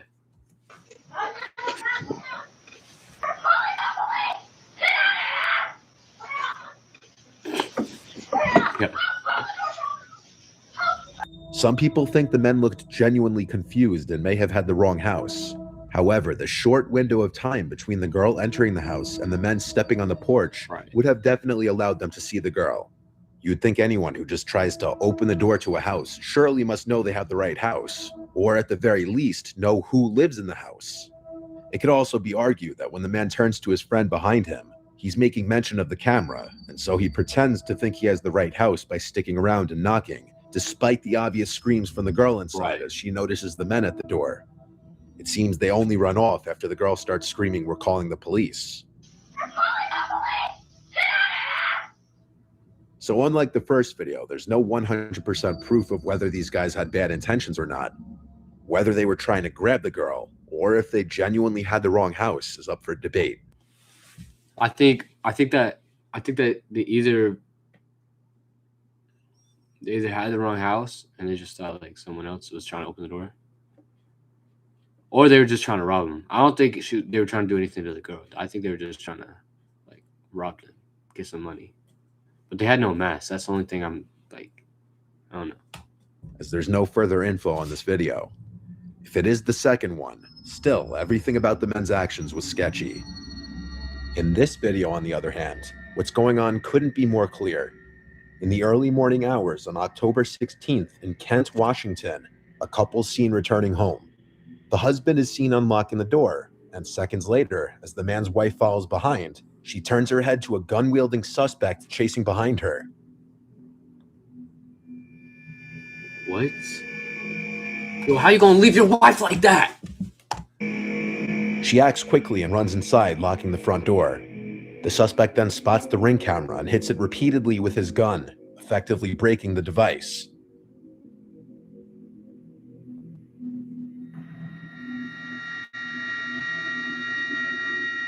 It's at this time that you can notice a second man there as well.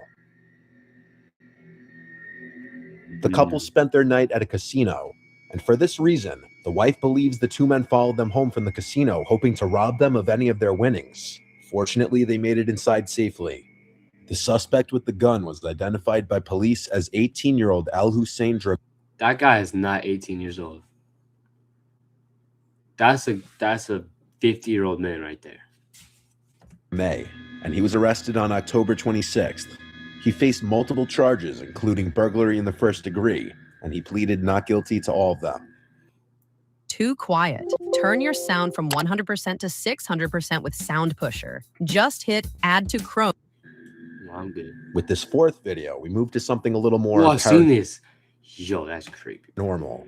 This was caught on a TikToker named Nolan Brock's indoor Ring security camera while he was sleeping on the couch. It's always a stream, bro. At 1:39 in the morning, he's awoken to the pantry doors opening and some kind of cracks or bangs coming from either inside the pantry or from the doors themselves.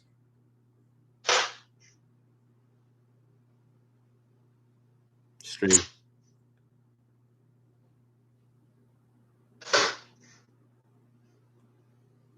Stream. With the fan running, the thought of it being a draft wasn't out of the question per se. He ignored it and tried to go back to sleep. Fake. But 4 minutes later, at 1:43, this happened.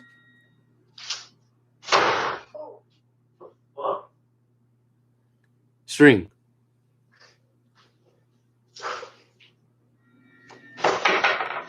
One of the doors is aggressively yanked shut. And this officially removes any possibility of a draft being the cause. This is a stream. It's just someone's in the pantry. They just went boom, and then it closed. Because of the doors moving, it's safe to assume That's why stuff was falling in the pantry. Somebody's in there just dropping it. Bed the rest of the night. It's that easy.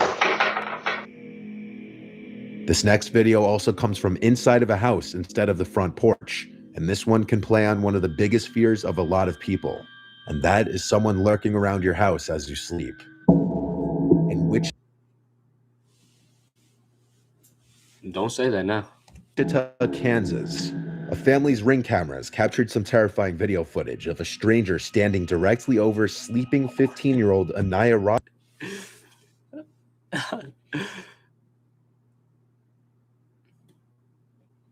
That's not funny. That's not funny. Robinson. Yeah, we better go to sleep, Kyle. Yeah, yo, I'm not going to sleep. Thanks, guys. 2:30 a.m. on a Friday night. This was the footage captured. On a Friday night?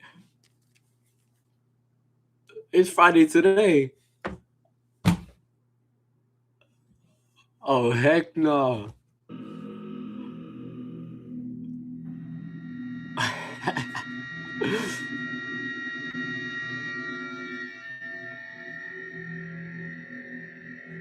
Anaya said once she opened her eyes, she felt like she was in a scene from a horror movie, seeing somebody sitting over her, watching her that she didn't know. She woke up and he was there?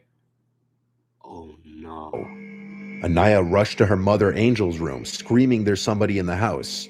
And after being jolted awake, Angel made sure her 2-year-old daughter and Anaya were safe in a room before calling the police. Wichita police responded quickly, but the intruder was already gone. It's likely the boy entered the house simply through the front door.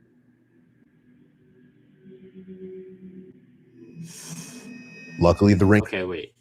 Why do you have like 4 Ring cameras in your house and not a single Ring camera at your door?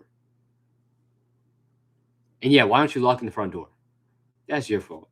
Matter of fact, this guy was just lost, okay? He just opened the door because it was unlocked. It was your fault. Cameras clearly caught his face, and using this footage, the police acted on a tip and were able to arrest a 14-year-old boy whose name was not released. The boy faced aggravated burglary and he's 14, bro. Come on. Theft charges. In November 2021, a woman reported on Twitter that a creepy-looking man had been standing outside of her apartment almost every night for an entire month. She included a few of the videos caught by her Ring camera, and it shows the man creepily standing there for extended periods of time, facing her door. Juvie or federal prison? I don't think he would go to federal prison. That's not a federal crime. I don't think. I think he would go to jail. He just go to regular jail, but it would be like he's not gonna have inmates with him. It'll just be him because he's a minor. They're not gonna put him in juvie though because of the situation that is. They'll put him in like, I don't know. You know what I'm trying to say, right? Hey Dimbo, let Prop know that I'm live. At certain points, he can be heard speaking. But what he says is impossible to hear. The woman resorted to posting this on Twitter after her complaints to the police apparently fell on deaf ears. It was a few days after her initial post that she posted an update stating that her friends and family confronted the man.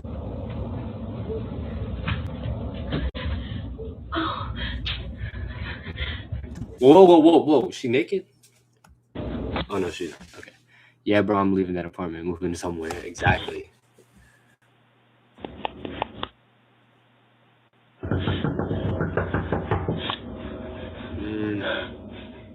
At first, the woman appears to be in distress, possibly on the run from someone, crying and pleading for help.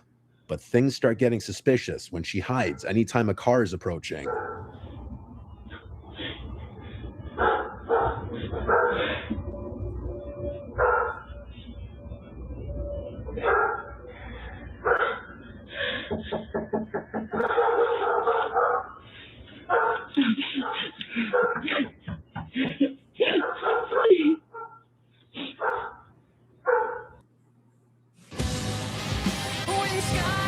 Listen, it might be a 7. That's what I'm saying. I'm all about helping people. But, bro, let's see what time it is. It's 4:27 in the morning. It says it down here. Y'all can't see it because of my webcam. It says it's 4:27 in the morning.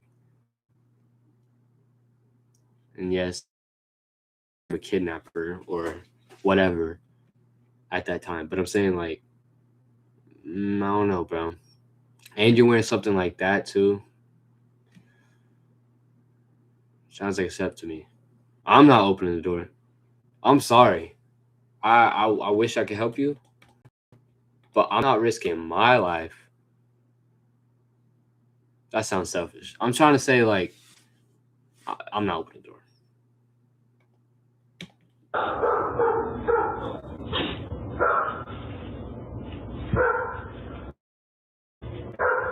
Okay, see, that's the only reason I think it might be for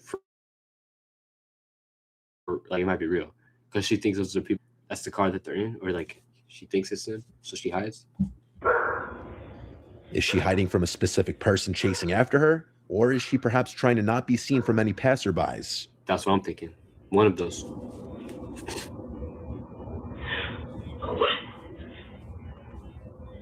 Something.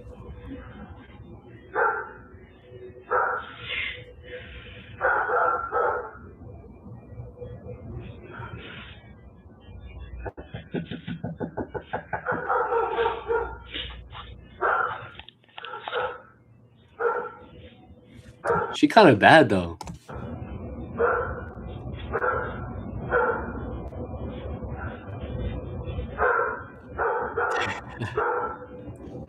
After the neighbor's driveway light turns on, the car's headlights approach from the right, and she's seen casually walking away, presumably to get in that unseen car, perhaps because her driver was growing paranoid that too much attention was being drawn, so they needed to leave.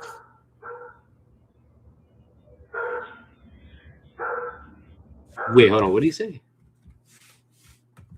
After the neighbor's driveway light turns on, the car's headlights approach from the right, and she's seen casually walking away, presumably to get in that unseen car, perhaps because her driver was growing paranoid that too much attention was being drawn, so they needed to leave.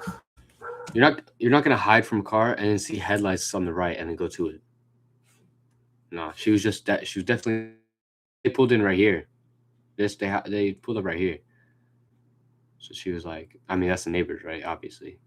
So she gonna hide from them because it's like maybe they know each other. Like, who's that girl that's knocking at their door, sitting at their door like this? Yeah.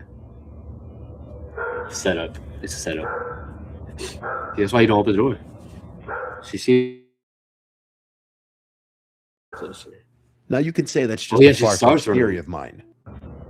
Now look, it's completely visible. This is the headlights, and this is where like you can see it past the car that's in the driveway. Now you can running, so obviously the person in the car sees her, or maybe running for help. No, because then she would have. I don't know, bro. Say that's just a far-fetched theory of mine. But a month later, El Paso police arrested a woman who was charged with burglary of habitation. That woman was Krista Nicole Cordeaux. Yup. They got her, bro. They got her. The woman in the video looks identical to the woman in this mugshot.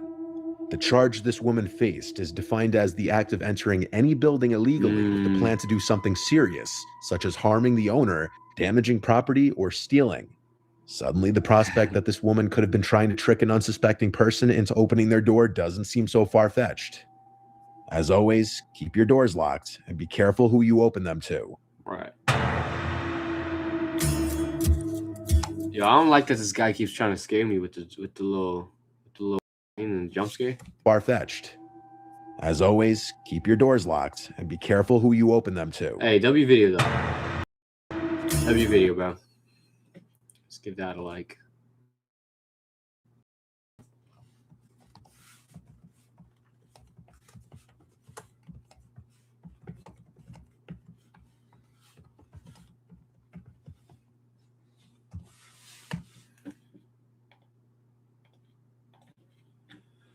W video chat. Robin, yeah, for sure. For sure. Yo, what is this guy doing, bro? All right, so what's another video?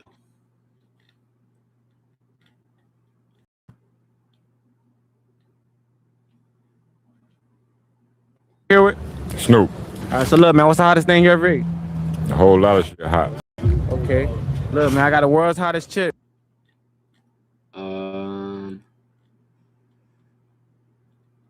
Chat, what y'all want to watch? Jack, Kyle, come on now.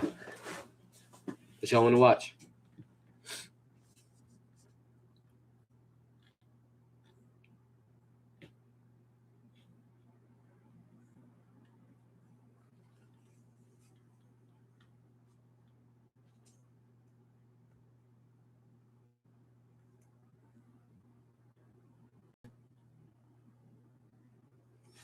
I don't know. Wait, I had something in the queue though.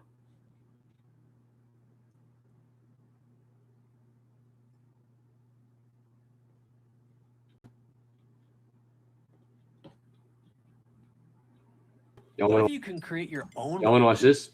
Oh, I was gonna say trying to cringe.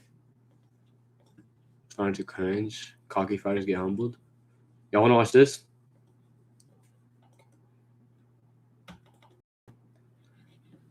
Chat, y'all want to watch this? It's 30 minutes.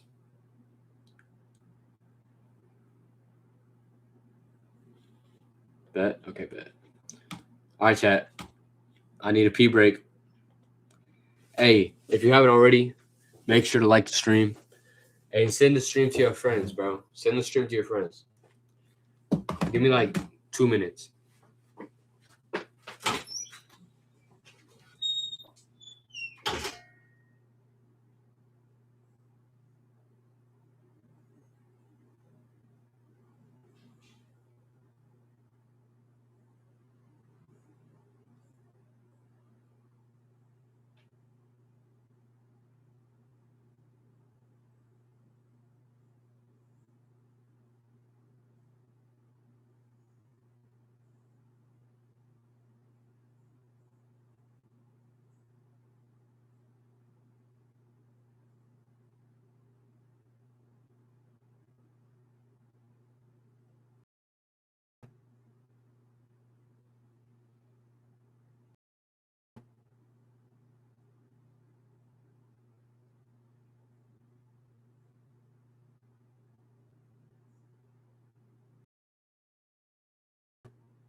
All right, chat. We back. Who's all in here, chat? Who's all in here? All right, I'm about to grab some chocolate real quick. It's right in here. Currency in the vehicle? How much money you got in there? Okay. This marks the very moment when police pulled that veteran and took his entire life savings. Says $1,000. It's in a Ziploc sandwich baggie. I had your ears burning because I was complaining about not having enough hundreds in my drawer. On February 19th, 2021, a retired Marine is pulled over by the Nevada Highway Patrol when he makes a bizarre confession, leading officers straight to a huge stack of cash. As surprising as this is, the events that Phew. I thought he went to leave to get milk for a second. follow will prove to be even more shocking, resulting in intense public scrutiny and a lawsuit that plans to challenge the American legal system. There you go. Hold on, chat.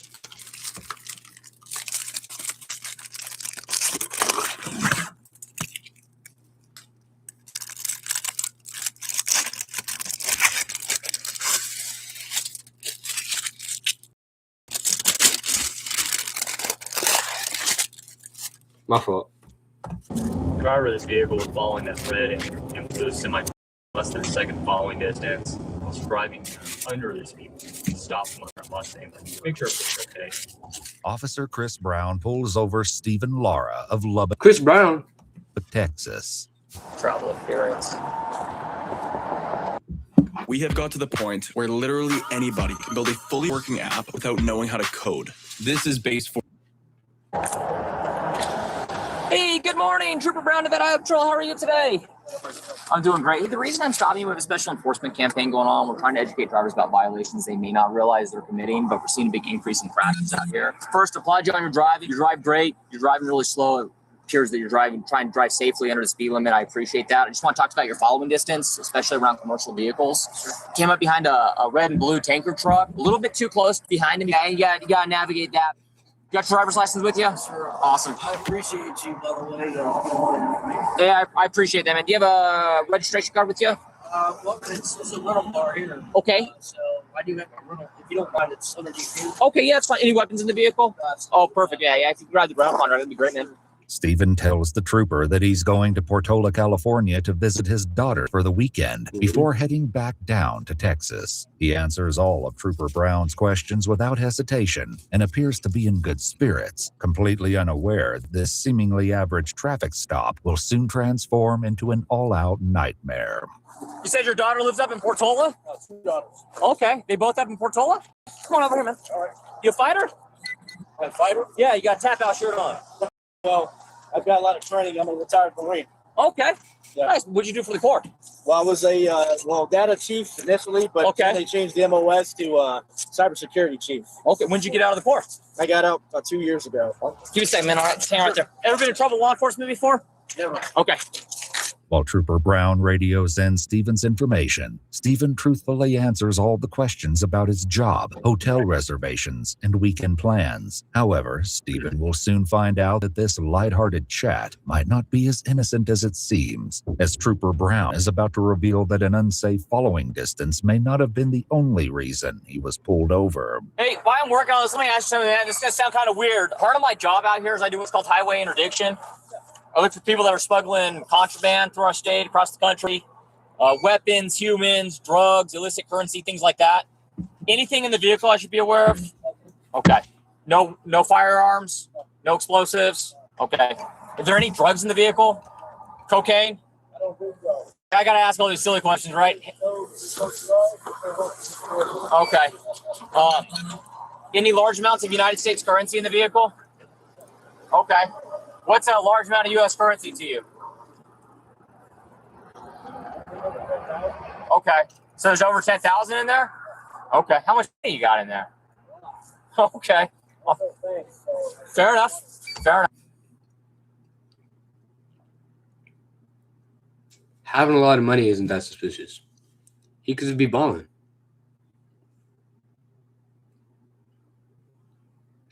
So you're going to give me a piece of chocolate, right? No. Would you give me permission to search your vehicle today? That's okay with you? Okay, perfect. Regardless of one's belief in their own innocence, it's advisable to not consent to a search of one's vehicle under any circumstances. Although he has the right to refuse, Stephen voluntarily agrees to let the trooper search his car, completely unaware of just how much he will come to regret that decision. As Trooper Brown gets the paperwork ready, Trooper E.J. Tumanoval arrives on the scene. Good job this way. I'm about to see my daughters. Right on. Out here in Reno? Out here in Reno? Yeah.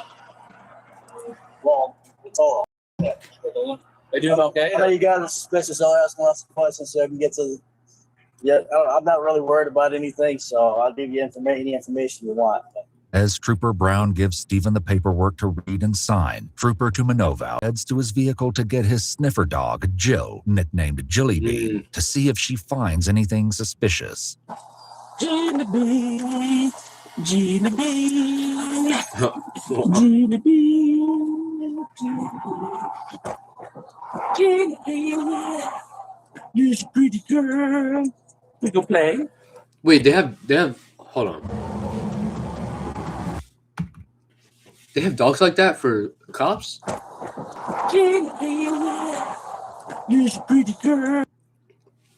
I thought they only had German Shepherds. Since when do cops have like regular dogs? Like that's like a house dog. I thought cops only had German Shepherds. We go play.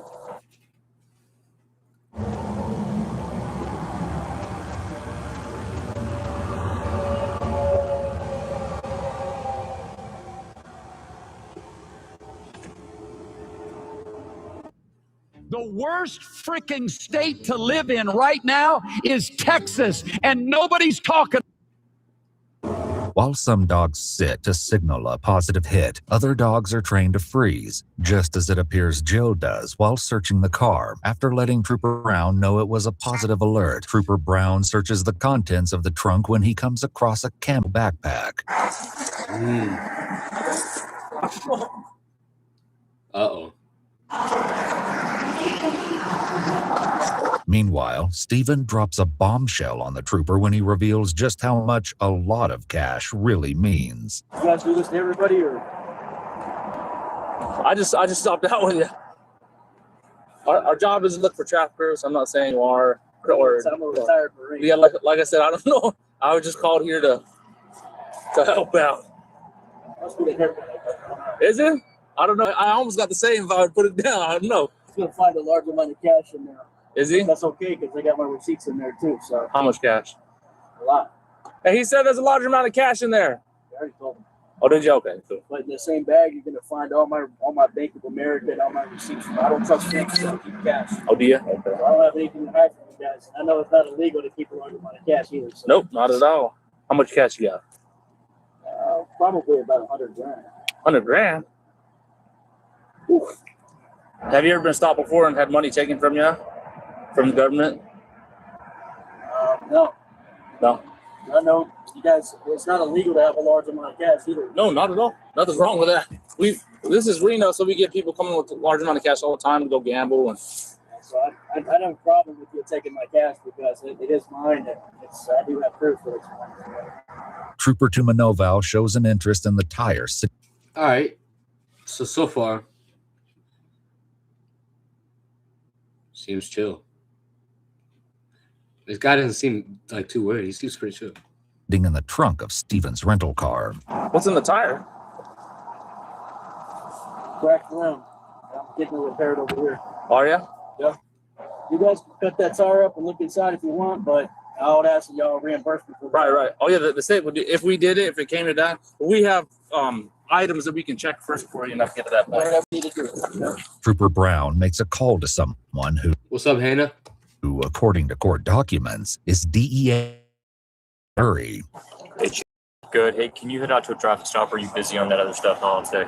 So if I'm still searching a car, but a big bundle of money, it says probably at least 100,000.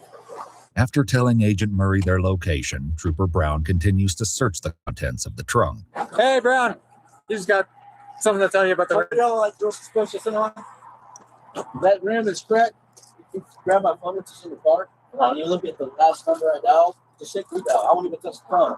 You'll see that there's a, they'll pick up, and all you do is identify it, and you'll see that I was trying to take that in to get that cracked rim fixed. I cracked it in Texas because it's snowing, and the roads are and there's big potholes and everything. So I'm just trying to get it fixed because I know the place up here that fixes it. And that's all I was trying to do. I appreciate that, sir. No worries. Unfortunately for Stephen, despite his assurance, Trooper Brown is still unsure of him. This doesn't make sense. There's some here, though. But you said you put receipts show us his money. Okay. But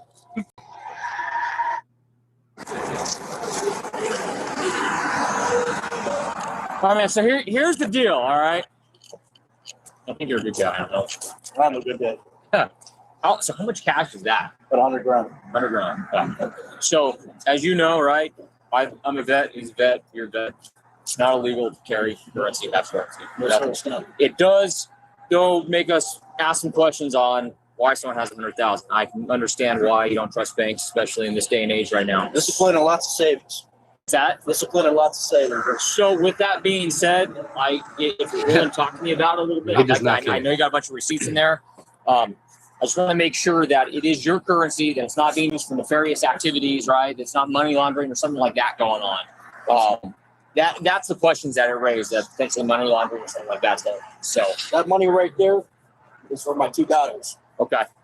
You going to give it to them on this trip or no? Or that's just your nuts? That's my money and my two daughters' money and nobody else's. Okay. I take that money right there and I buy them things. Put food on the table, I buy them clothes with that right there. That's me looking at you man to man in your eyes and telling you exactly what that is. Perfect. Okay. Yeah. I got some questions I'm going to want to ask you here in a few minutes. If you're willing to answer them, I appreciate that. I have nothing to hide from you. After Stephen agrees to further questioning, Trooper Brown reaches out to his sergeant, Glenn Rigdon, to update him on how things are progressing. It's a strange one, but not a strange one. Consented to a search, said there was money up there. We located what he says is $100,000. It's in a Ziploc sandwich baggie. Although it's not known what Agent Murray says to Trooper Brown, the call only lasts for about 40 seconds. And Trooper Brown informs him that he will start a brief with him, likely referring to Stephen. Hey, Stephen. Stephen, you don't have any weapons on you, right? I know you're in. You mind if I just pat you down real quick? Face my car real quick, man. Bird, man, do me a favor. Have a seat in my front seat for me. As with all other previous requests made by officers, this is something Stephen is more than willing to go along with because, as he puts it, he has nothing to hide. Unfortunately, however, he still doesn't seem to realize that the more he agrees to go along with their requests, the deeper the hole he has dug for himself will grow. Now that Stephen is aware of his rights, Trooper Brown can finally begin the questioning process. So, what is the source of the currency that you have there? Sources and how do I make the money? Yeah. I'm a retired U.S. Marine. I get money from the VA for my disability. And it's money that I have earned from my employment, my job. Doing IT work for a hospital. Sure. Why do you transport currency like that? Well, there's nothing illegal about it. No. It's I keep it on my person and I secure it. Okay. Right. So for security? I don't trust banks. That's why I have a large amount of currency there with all the receipts, which I keep in there for this type of purpose, in case anybody questions it. And if those receipts get looked into, you'll see that those are my accounts that those deposits are made for, or those withdrawals are made from. Stephen goes on to inform the trooper that he owns a debit card and only uses banks for direct deposits before he answers even more questions about the money. Is there any reason that you can think of that a trained drug detection canine would alert to the presence of drug odor coming from that vehicle? No. Okay. Like I said, I gave you a consent to search the vehicle. I have nothing to hide. So okay. If the dog alerted you guys, I can't tell you where it's coming from because I don't do that stuff. Okay. Nor do I have it. That is a rental car, so I don't know. I can't control what happened before I got it. Fair enough. Can't control what happens after I drop it off. In cases such as this one, if officers persist in questioning, it's typically because they lack sufficient evidence and are seeking information that could be used against the individual. At this juncture, it's crucial to cease further communication and seek legal representation. Stephen is being fully cooperative here, and yet the treatment he gets is contrary to law enforcement's claims that cooperation would prevent such actions. If the currency was to be utilized for a business transaction, personal purchase, is it going to be used for any of those, or is this just your savings? It's my savings, and I plan on buying, getting a home. Okay. For my daughter's in Texas. Okay. So you're planning to use that to buy a home in Texas? Yes, Stop taking meeting notes and let ClickUp AI Note Taker do it for you. It allows you to focus on your... Whoever's still in here, what do y'all think? Y'all think he's lying? Y'all think he's lying? Although Stephen has been an I open know, bro. The ads are so annoying. I need to get premium.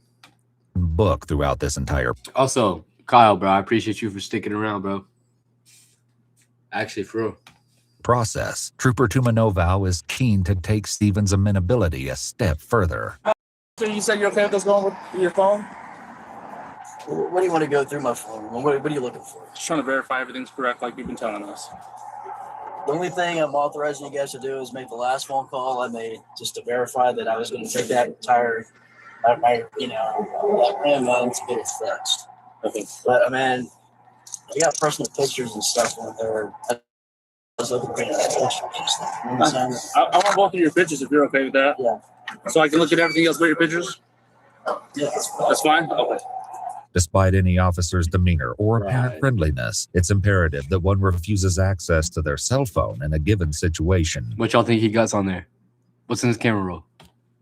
As awkward as it must be to have a stranger look through your phone, Stephen has no idea how much more uncomfortable things will get. But while the questioning comes to a close, Sergeant Rigdon pulls up to the scene where he can be heard taking a call from DEA Agent Murray. What's up, Shane? There was just no way I was going to be able to make it out there. No issues. It's too easy to do an adoption. Contacted you, so I think everything's going to be okay. And I'll text you the money count after we get it. It'll probably be a couple hours.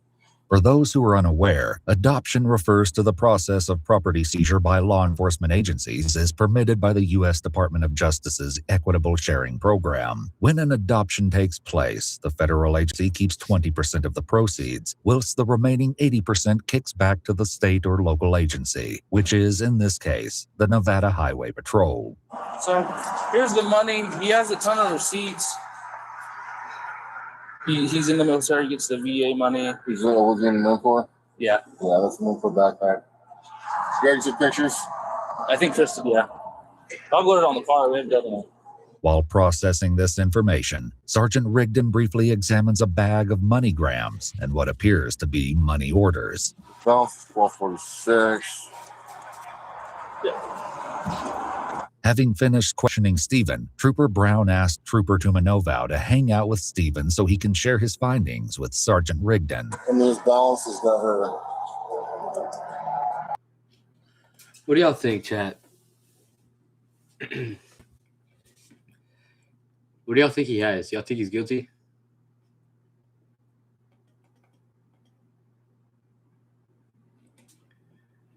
Bro, I don't know. I'm having mixed signals about this guy.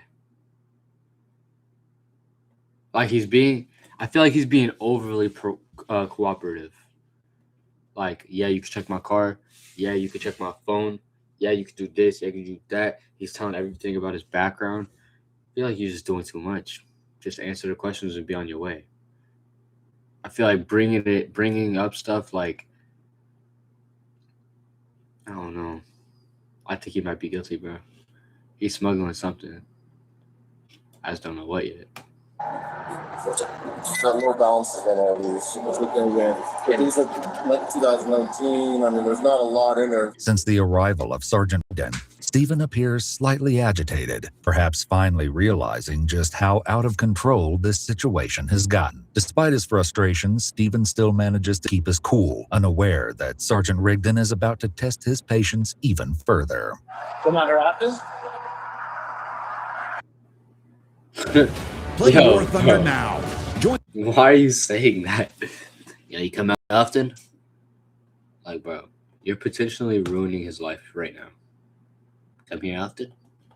I know you don't have time for me to tell you. I was a little frustrated, man, because I'm being treated like a criminal right now, and it's not your fault. They've had a lot of bad experience in the past. I get it. But It's very, very odd to carry $100K in cash like that. yeah, but it's not illegal. But I can understand. It's not illegal, but I can understand your perspective. And everybody's been very professional. I didn't have anything to hide. What's good, B Money? That's why I like to search my vehicle. Yeah. You know, so I mean, I told the gentleman here I don't trust banks. But And you have 5 different banks to deal with. You got Wells Fargo, you got Plymouth Bank, you got the Bank of America, and then there's one other bank in there. So I mean, you do trust banks.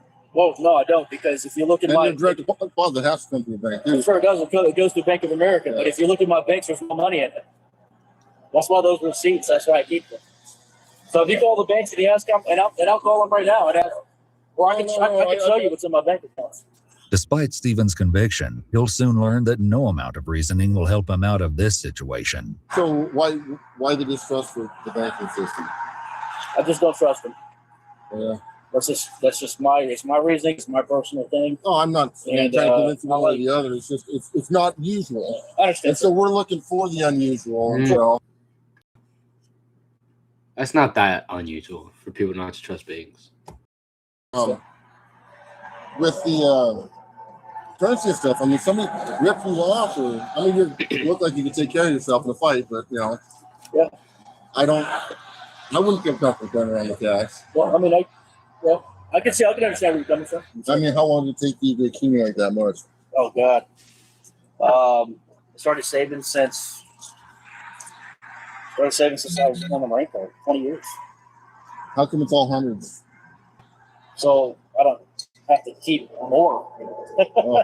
I mean, if those were all ones, my God, I'd have to, you get more. Yeah. We usually weigh. It's actually a cool trick. So one bill weighs 1 gram. Mm-hmm.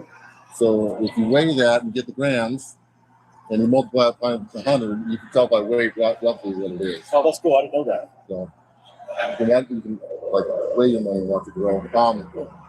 Learn something new every day. It's very, very odd. We're gonna do a little bit further investigation on it, and yeah, I think he's on it too. And you'll be on your way very soon. So. Sure. After expressing his suspicions to Stephen, Sergeant Rigdon consults Trooper Brown, giving him an opportunity to share his opinion on the matter at hand. What are your thoughts, Chris? I kind of lean more towards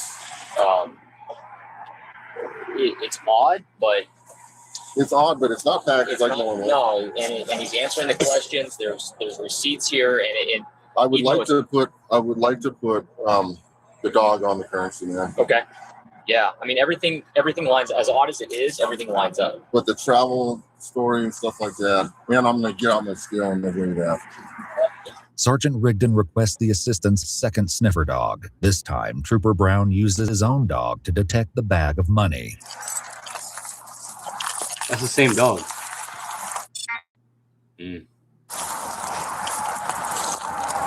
Oh no. Trooper Brown's dog has just given a positive hit on the bag of money. However, it should be noted that according to a comprehensive review by the Journal of Forensic Sciences, several studies have shown that between 67 and 100% of What percentage? Say that one more time. Forensic Sciences, several studies have shown that between 67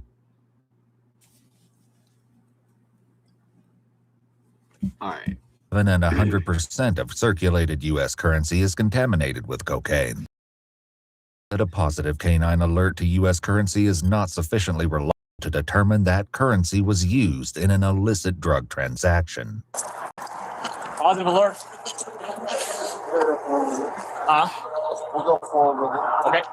With the go-ahead from his sergeant to begin the adoption, Trooper Brown walks to his truck to get a bank bag. Meanwhile, Stephen looks noticeably more antsy as he seems to realize where this is headed. So I noticed the cash is not there anymore. Where's it at? It's our second. They did a secondary sniff this little spot. I don't know what happened with that. Everything is on camera. Okay. I'm just asking because that's my money. Hey, I get it. No worries. Soon, the sheriff arrives and is caught up on the situation. You got a positive alert on the currency by itself. We have a positive alert on the car. Right now, we're just trying to determine whether or not it was proceeds. I believe it is proceeds. It is a big risk. They're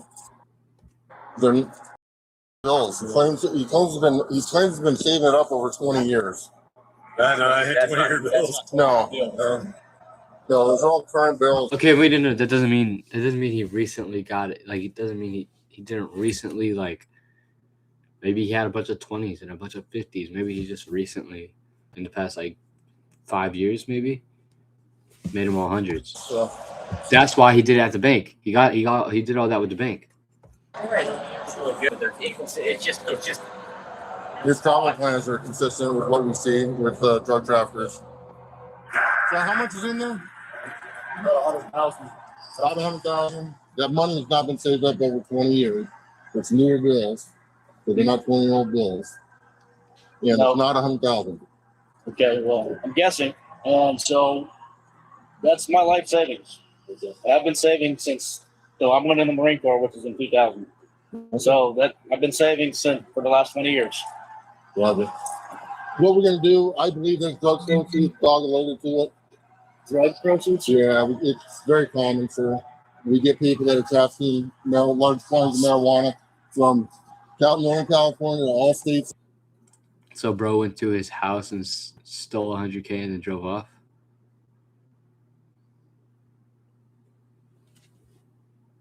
I don't know. Maybe he just carries $100K. Well, because he said he was going to his kid's house, and that's like his money. That's their money. So I don't know. Even from Reno. Sir, I can tell you right now. I'm going to tell you exactly what's going to happen, okay? We're going to seize it today. But it doesn't mean we're the final judgment on it. It's going to go through the DEA, okay? So the DEA will contact you, and the DEA will provide you with a means to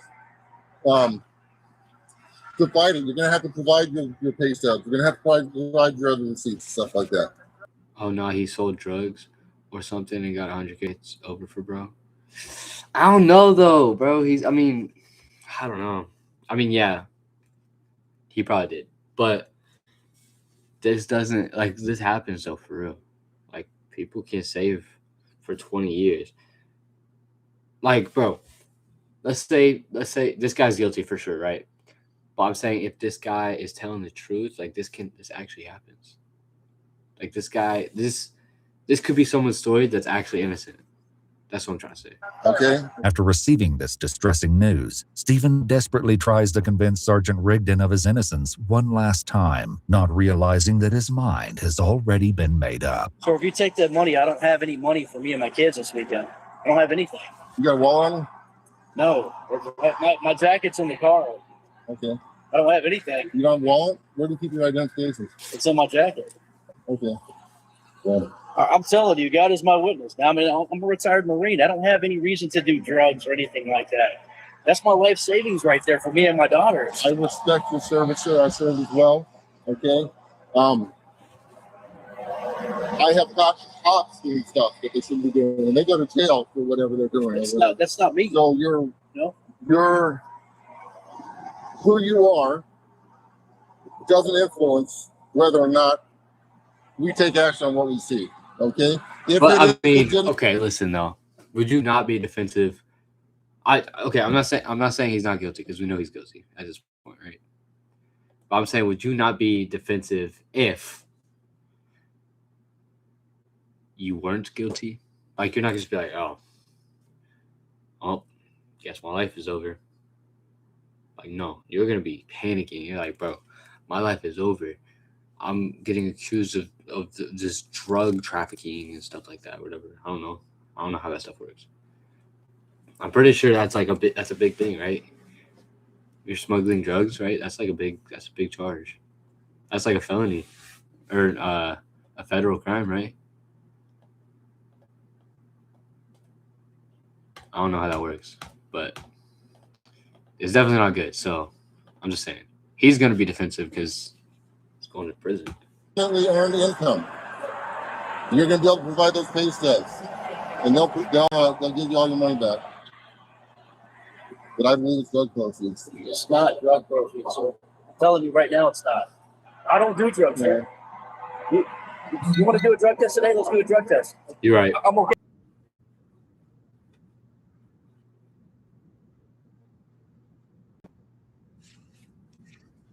Bro, he's been here for an hour and 16 minutes.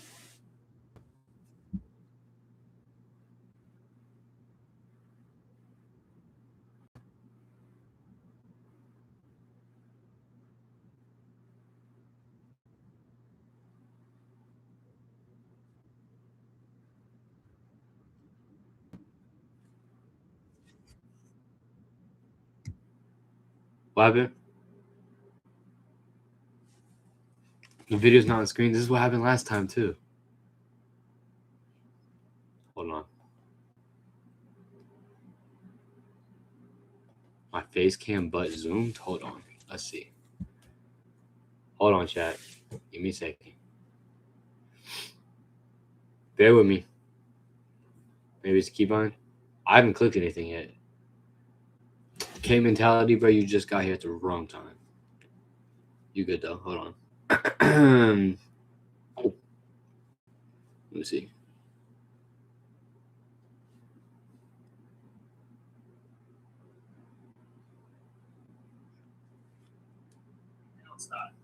I don't do drugs here. You want to do a drug test today? Let's do a drug test. You're right. I'm okay.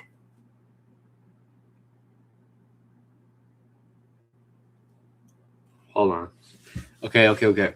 Bro, he's been here for an hour and 16 minutes. Okay, hold on. Bear with me, chat. Bear with me. Stop sharing, right? Let me cook, chat. Let me cook.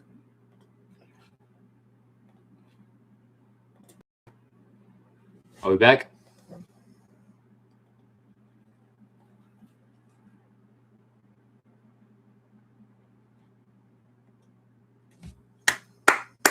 Your boy did it.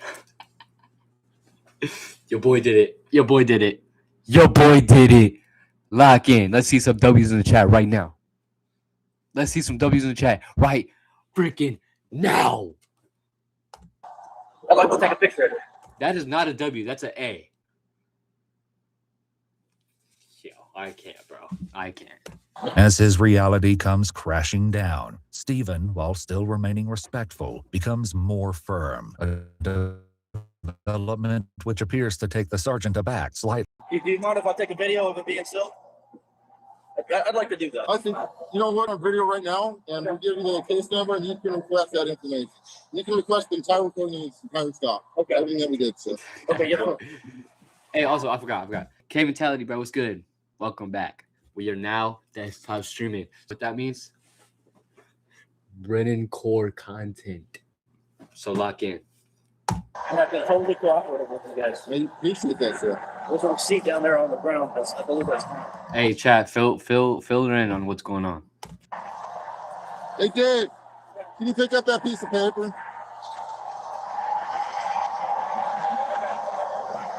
Yeah. I ordered 200 hand-forged knives to my dorm.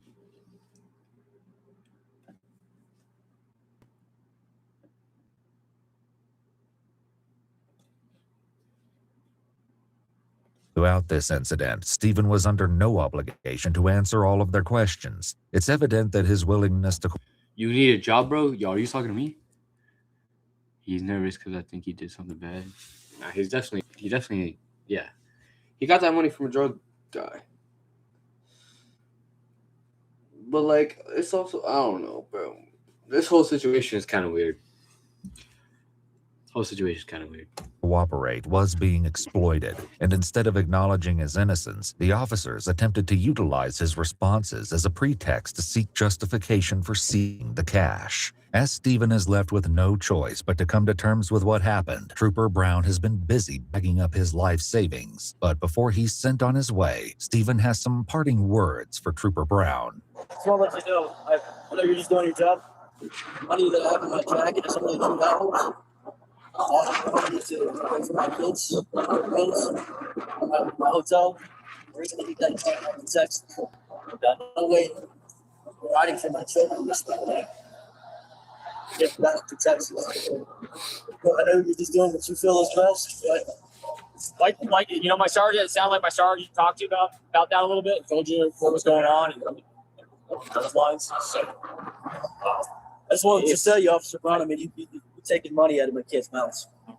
Sorry, you're taking food out of my kids' mouths. Like I said, we believe right now that this is drug proceeds illicit currency. Well, I'm going to prove to you that it's not. Perfect. After taking down names and badge numbers, Stephen drives away, likely still reeling from that 90-minute whirlwind. Shortly after, Wait, he drove away? Hold on. Well, I'm going to prove to you that it's not. Perfect. After taking down names and badge numbers, Stephen drives away, likely still reeling from that 90-minute whirlwind. Shortly after, Sergeant Rigdon and Troop. So they let him go. I thought he was going to jail that day. It's all right, Kay. I swear he was going to jail, no? Ain't that what he said? Ain't that? That's what they said. He's gonna call his gang. He might. Trooper Brown head over to the bank to deposit the cash. Yeah, that's You guys must have had your ears burning because I was complaining about not having enough hundreds in my drawer. The amount of money the Nevada Highway.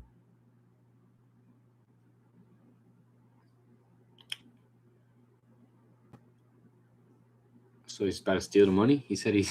What? Patrol seized from Stephen turned out to be $86,900. Stephen made good on his promise to get an attorney, and his case wound up being taken on by the Institute for Justice, a nonprofit advocating for forfeiture reform and other issues they consider abuses of government power. Although the federal government had 90 days to obtain a criminal indictment, obtain an extension, or initiate federal civil forfeiture proceedings after a valid claim to the property had been filed, the money wasn't returned to him until over 6 months later after the lawsuit was filed, and after the media attention caused by Stephen's story being featured on the front page of the Washington Post. It's likely that the officers were aware of insufficient grounds to justify the seizure of the funds, which may explain the delay in filing the necessary action for the seizure or forfeiture of the money. Not wanting this to happen to anyone else, Stephen and IJ also sued the Nevada Highway Patrol in state court, but the case was put on pause for almost all of 2022. In January 2024, a judge rejected the Highway Patrol's motion to the lawsuit, allowing Stephen's claims to move forward. It only remains to be seen if Stephen will be awarded the ultimate justice for what he endured on that fateful day. What did I tell y'all, bro? I knew he was innocent. I literally called it. Wait, Bennifer, how old are you? 6, 7. Bro, I told y'all he was innocent, bro. I literally told you. Because, like, yes, it's weird, bro, that he's carrying $86,000. And yes, it's weird that he's being overly cooperative. But, like, bro, come on. I was literally saying that he's innocent still. No, bro. Jamie! What's good? Hey, chat, y'all trying to play some games? Keep reacting. Do we do some more games or do some reacting? Dad abandons 4-year-old on freeway. What? Where do you see that? Oh, it's right here. Oh. Y'all wanna watch that? Y'all wanna watch more videos or do y'all wanna play games? I got a few games that are downloaded. Just from like the Google Play Store. He took the higher ground and stayed respectful and true to his character. Those troops are greasy. Facts.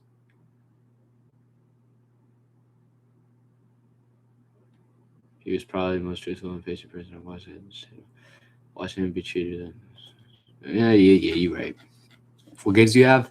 I got Geometry Dash. I got Clash Royale. I got Guns of Boom. That's it. Guns of Boom is like a shooting game. It's pretty fun.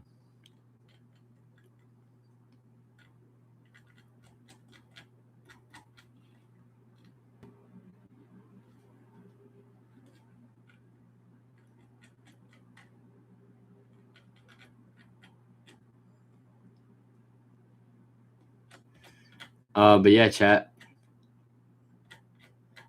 What do you want to play? I low-key want to play a shooting game.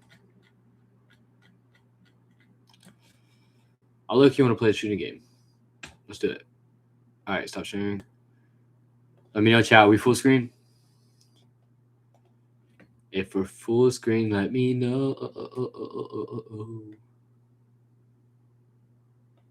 All right. Hey, Brandon, we should high-key collab. High-key or low-key?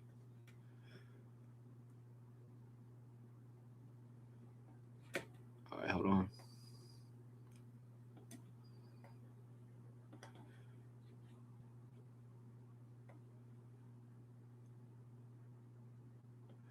And she thinking I'm rich, Mr. Beast. Hey.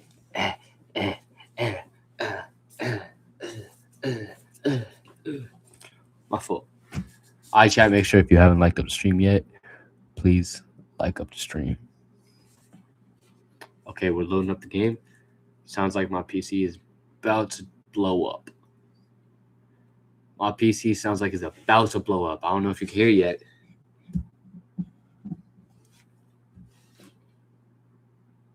Yo, chat, am I loud? Am I loud, chat?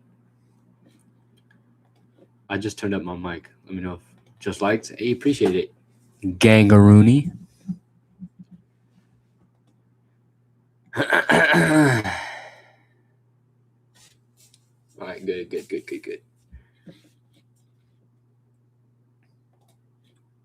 Preach. Why did everybody just leave the live stream? There's only one person in here now. Okay. It's loading up, but Gangaroony. I'm still here, trust. Hey, we still got 2 people in here. Why did it say 1? We good, bro. We good. We still got 10 likes, though. Oh, my gosh, that's loud. All right. Let's go full screen real quick. Boom.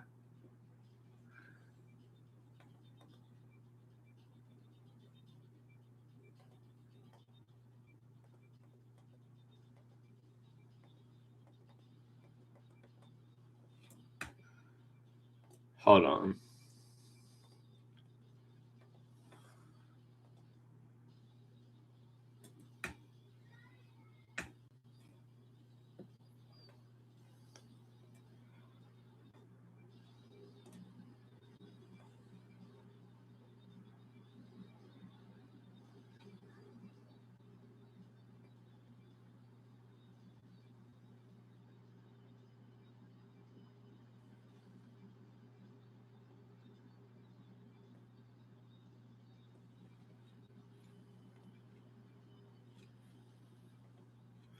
Yo, this thing is about to piss me off, bro. All right, hold on. Can y'all see me? I can't see chat right now. Wait. I don't have controls. I'm not on a phone. I can move. To move, use the left. What you mean left part of your screen? I don't have a touch screen, twin. How do I do this? The arrows? Yo.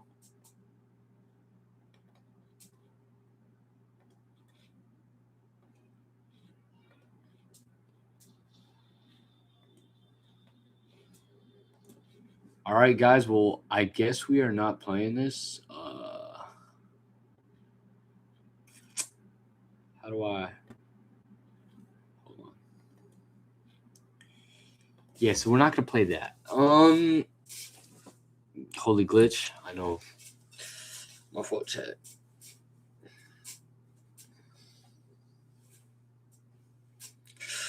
Bro. Wait, what's today? It's Friday. Let's see if Geometry Dash works. I was seeing if it was Sunday because I got church in the morning. I was gonna see if I was gonna in stream. Should we hit the 4-hour mark? We got an hour and a half. We got an hour and a half, chat. Should we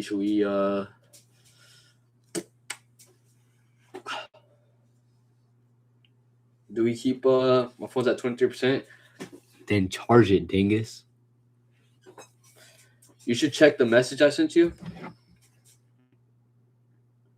What you send me? Wait, what'd you send it to me on?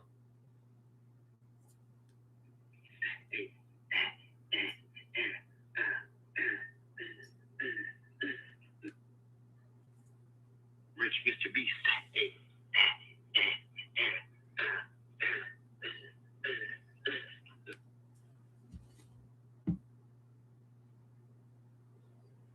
Are you serious right now, bro? Rich Mr. Beast. Y'all know that song though? That song is actually tough. That song is actually tough. Y'all want to hear it? I know y'all want to hear it. Don't play. I know y'all want to hear it. Bro, just say it, bro. Just say that you want to hear it. Like, there's no harm in saying that you want to hear my song, bro. There's no harm. Just like, get over yourself, bro. No, Brennan. Yes, you do. What are you saying? Yes, you do. Yes, you do, bro. Still basic. Yo. Okay, still basic. A3 Demi. My boy. A3 Demi.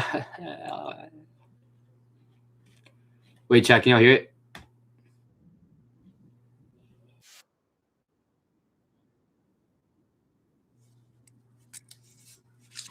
Nope. I bet.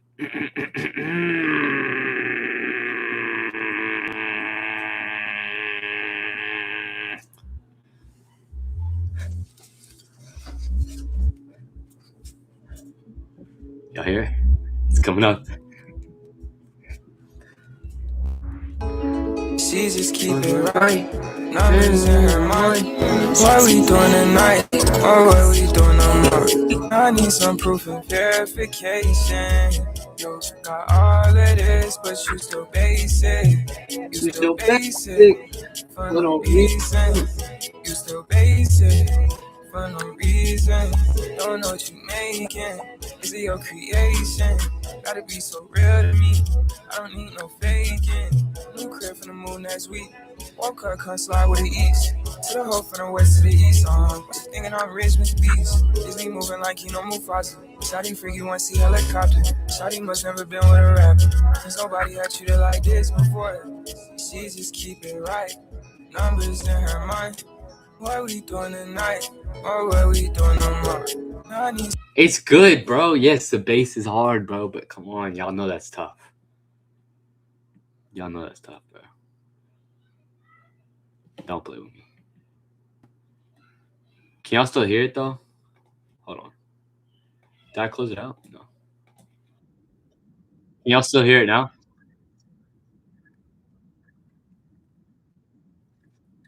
Well, basic.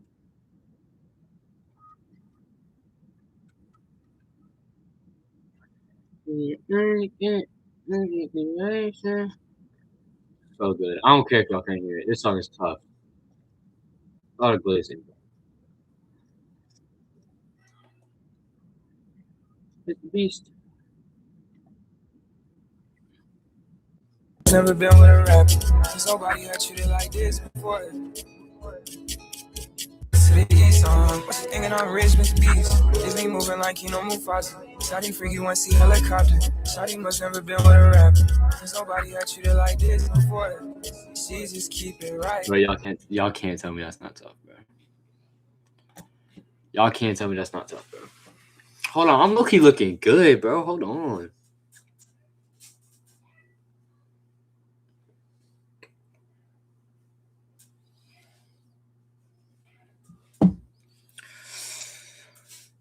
Play Creed by Stray Kids? Yeah, you're banned. Stray or Creed by Stray Kids?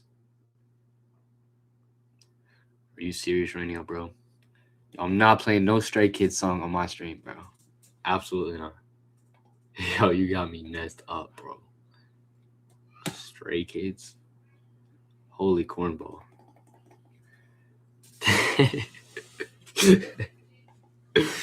Okay. I'm not playing that, bro. You are not. No. Stop playing with me. Okay. Let's see if Geometry Dash works. Or, low key, y'all want Geometry Dash? Let's see if it works. Is it lagging? Honest. Yep, it's lagging already. All right. So, guys, we're not playing Geometry Dash. It's lagging, right?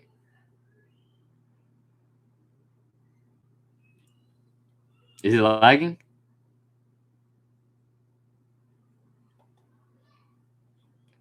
Is it lagging? Yeah, it's lagging. Okay.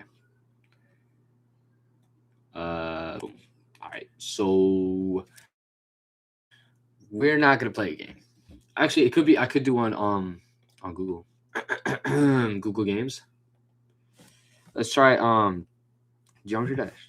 Geometry Dash. I could try it on Google because I have it downloaded like regularly. So maybe if I try it like on here, that would be better. Maybe. Geometry Dash, play online. I hit 200 followers on the account. Hey, tough, brother Gee. That's so aura. Oh my gosh.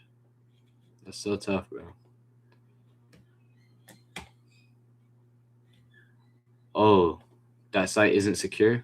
Probably shouldn't go on there.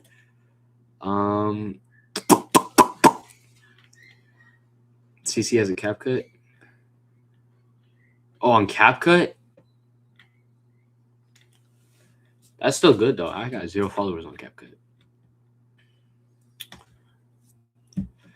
You saying I'm rich, Mr. Beast?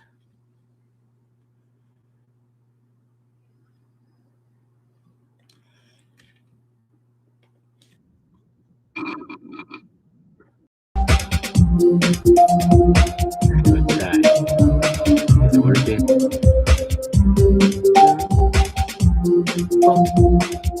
Yo, sounds like my PC's about to explode.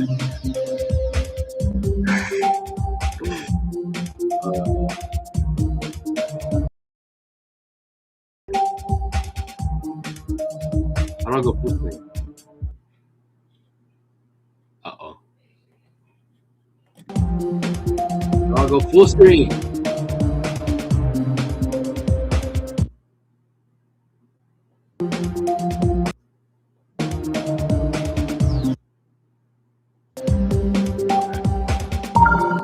Let's start, chat. Let's start.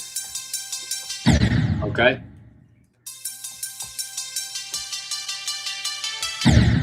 Hold on. Lock in.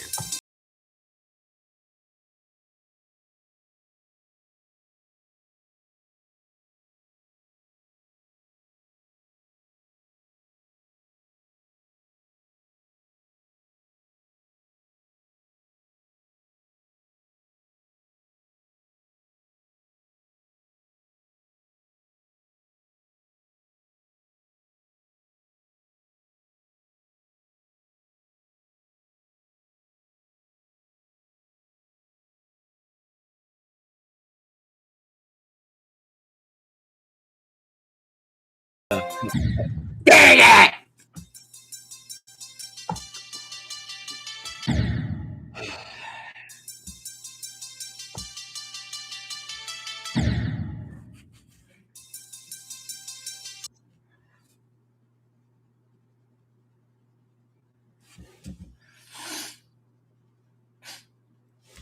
This is only the first level, bro. Yo. Holy crap.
It's not okay. It's not okay.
Yo, yo, yo, yo.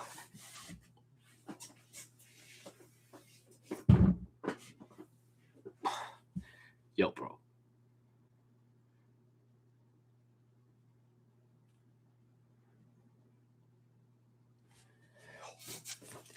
Yo, I'm about to punch something, bro. Yo, this is why I do reaction videos, bro. This is why I do reactions, not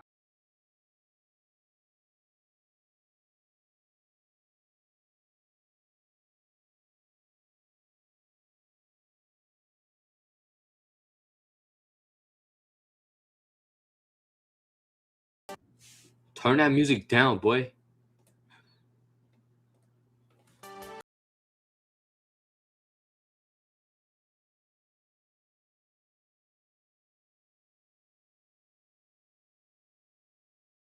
Three times.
All right, we're not playing this.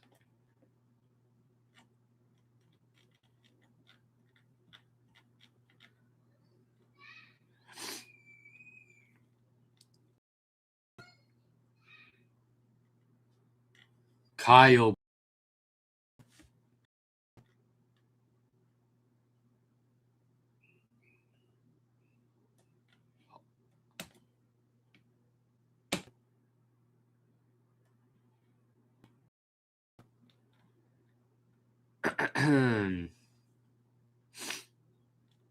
What should I play, chat?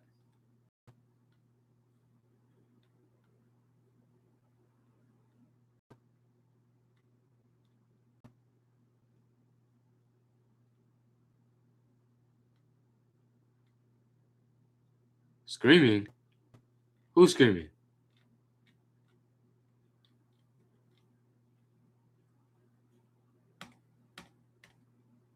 They were screaming?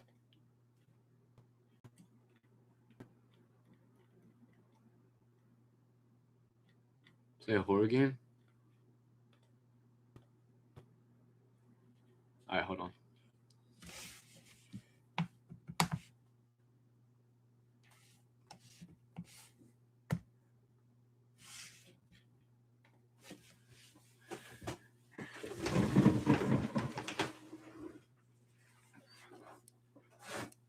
Okay. Yeah, I didn't hear that.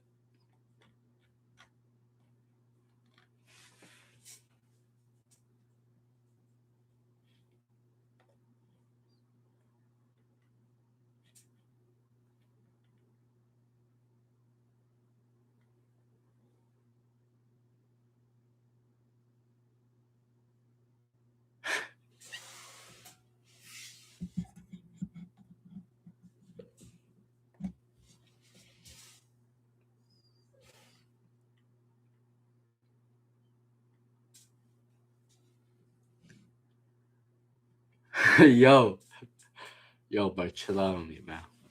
It's my room, okay? Yo, bro, I'm trolling, bro. That was my mouth. I was kidding, bro. Come on. I was obviously kidding.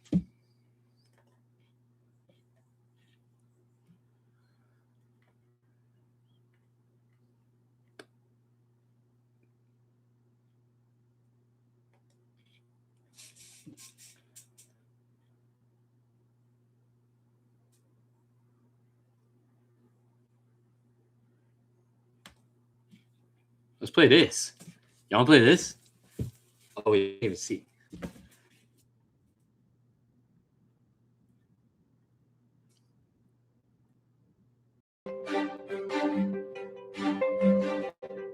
It's like we do survival. We do one block. Yo, this sound.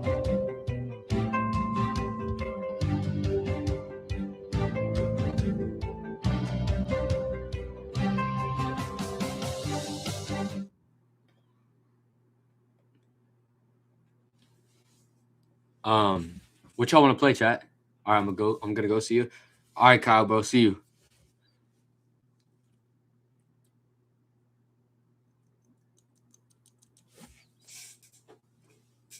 Chat, which one?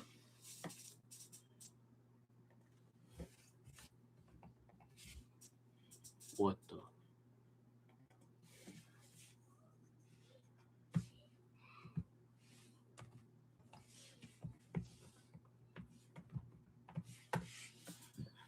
Man. Watch Steel Mill Wet Charge. Horror. Wait, which one? I'm pick from these. Pick from these. Like from these ones. Like this is like a survival world. Jenny Tran was good, bro. I pick from these. I'm gonna do survival. I'm survival, chat.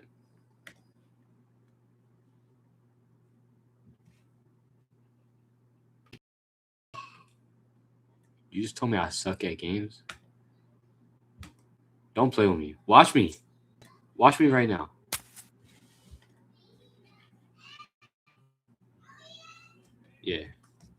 You ain't seen no gamer do this. Watch this.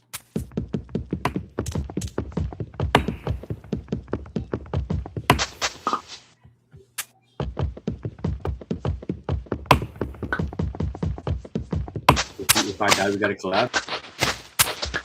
I bet. Hey, come here, boy. I'm gonna hit you with my fist.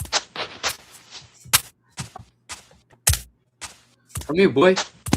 Yeah. Yeah, what's up? Where you at? Yeah, what's up, boy? Yeah, look at you running. You scared, boy. You scared. I'm gonna kill you, pig. Time, boy. What's this? Come here, boy. I'm just getting away. Oh, no, you ain't. You ain't getting away, boy. What do you think this is? Come here. Where'd you go?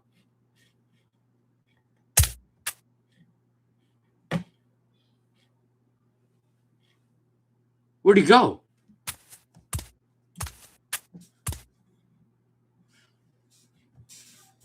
Where'd he go? Oh, he wants to collab so badly? Yo, am I giving y'all motion sickness?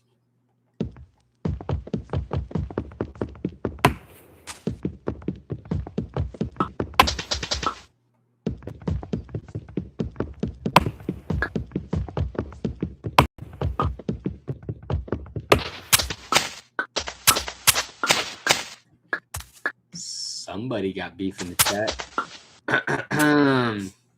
Tab. Oh, bet. How I do that? How do I want this? How do I make it? Wait, how do I make it? Help me. Chat. Oh. Oh. Wait. What?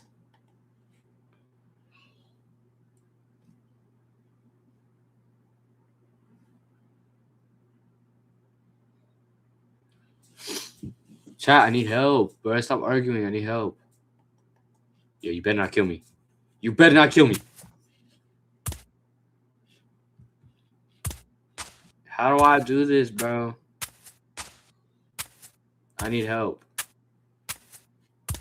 Yo, shut up, stupid cow. Come here. Come here. I ain't done with you, boy. Come here. Yeah, fall in that hole, boy. Yeah. Boom, boom, boom, boom, boom, boom, boom, boom. Yo, this guy's on. Oh, I got it. Oh yeah. What's down here?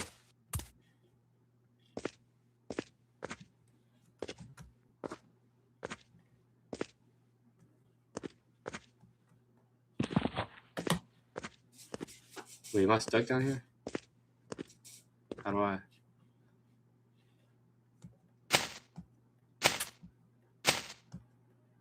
Yo, Jamie, shut up, bro.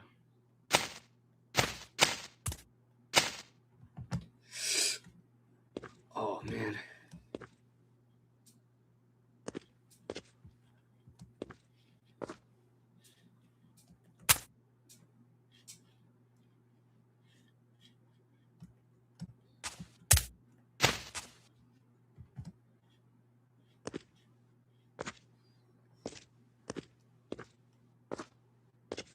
You did it, not me. Chill out, Tony. I'm almost down there.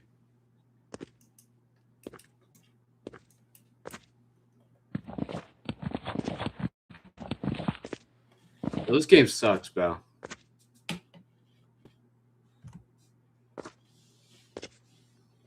Oh, I see a person now.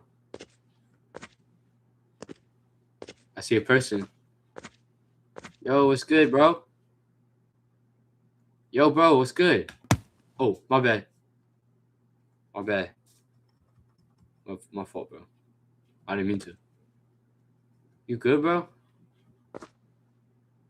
What has this cave done to you, bro?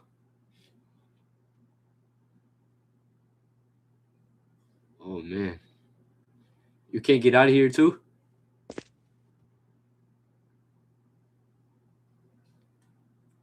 You stuck in this cave, too, bro?